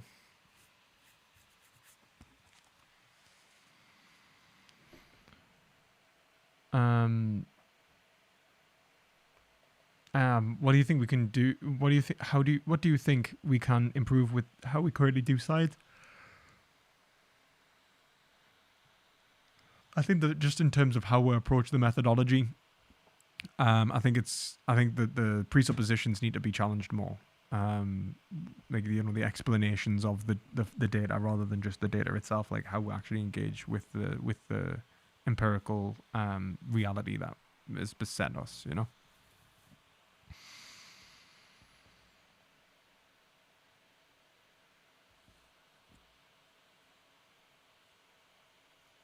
Why we're so focused on nostalgia nowadays? I don't know. I think everyone's always been focused on nostalgia. I think it's like positive memories, right? Like positive associations. But then maybe it's just because everything was like Maybe it's just like a value. I don't know. I don't know how to answer that. I don't think we're necessarily like super focused on it. I think that it's probably just the experiences of being a child and the associations of like a stress-free enjoyment that maybe that it appeals to a consumerism, like a better time where we didn't have responsibilities. How many fundamentally different types of things do you think that there are? Mind, material, mathematical, intentional states? I'd say there is only mind. If I'd reduce everything to mind. I would say that matter exists in the sense of Charlie, just go lie down. Come on, be a good lad. Okay. I'd probably say that matter exists, but that it is a negative, like as in it has no form in and of itself. So maybe I'm willing to say mind matter, but I'd probably just say mind, or like mind and matter are one. Probably is what I would probably say. In the South. We have direct impact on supply and demand when we're eating meat and drinking milk, but not in other industries. Am I correct? No, in every industry. Like your experience of like your impact on supply and demand is universal, like in terms of economics, right?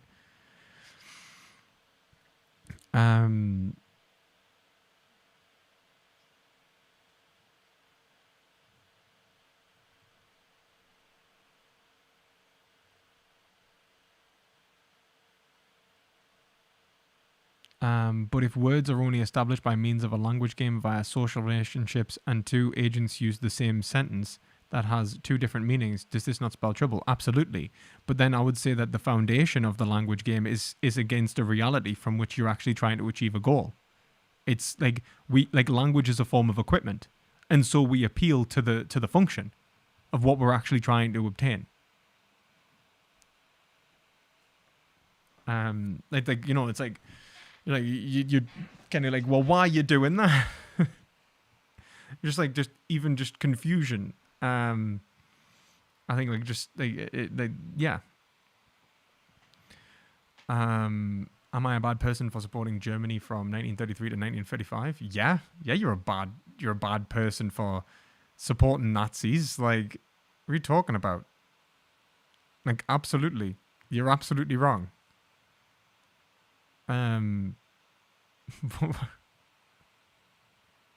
Didn't the Nazis take power? I thought it was 1930. It was I thought it was 1928. Was it 1928?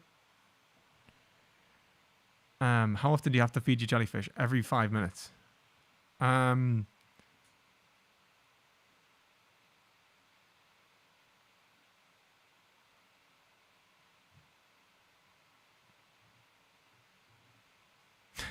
Should be titled Ask Us Anything. High perspective, what do you do for work? This. I also am making like a course. So that's what I'm really focused on, and I was doing a PhD until my supervisor took redundancy. So yeah. Was it 1924? No, it wasn't 1924, was it? That was 1928 I could be absolutely wrong. I'm not going to try and via Wikipedia. Okay, well, I'll take Wikipedia's word for it because I'm probably wrong.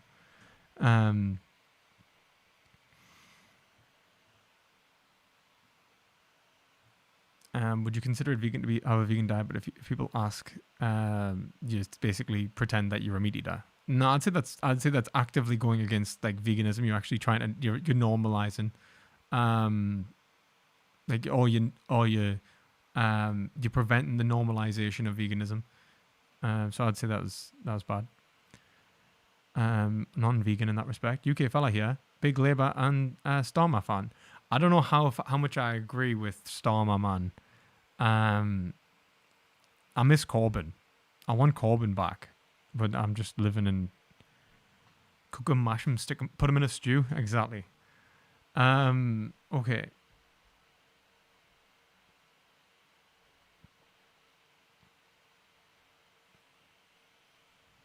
All right, guys. I think that's I do make sure that all my shampoo, shower gel, and cosmetics are cruelty free. Yes. I'm gonna bounce everyone. So thank you all for your questions. Quickly, I'll just say that my PhD's on pause. I'm trying to transfer at the minute, but because my supervisor's taking redundancy, it's paused. So there's nothing I can kind of do about that unless one of you wants to offer to teach me Hegel or like what is it like supervise my PhD. But thank you all for watching this stream. Thank you all for watching the stream. If you liked it, please consider subscribing, give it a thumbs up, and thank you to all my Gold Soul patrons on Patreon. You really make this stream possible. And as always, try to gain some perspective.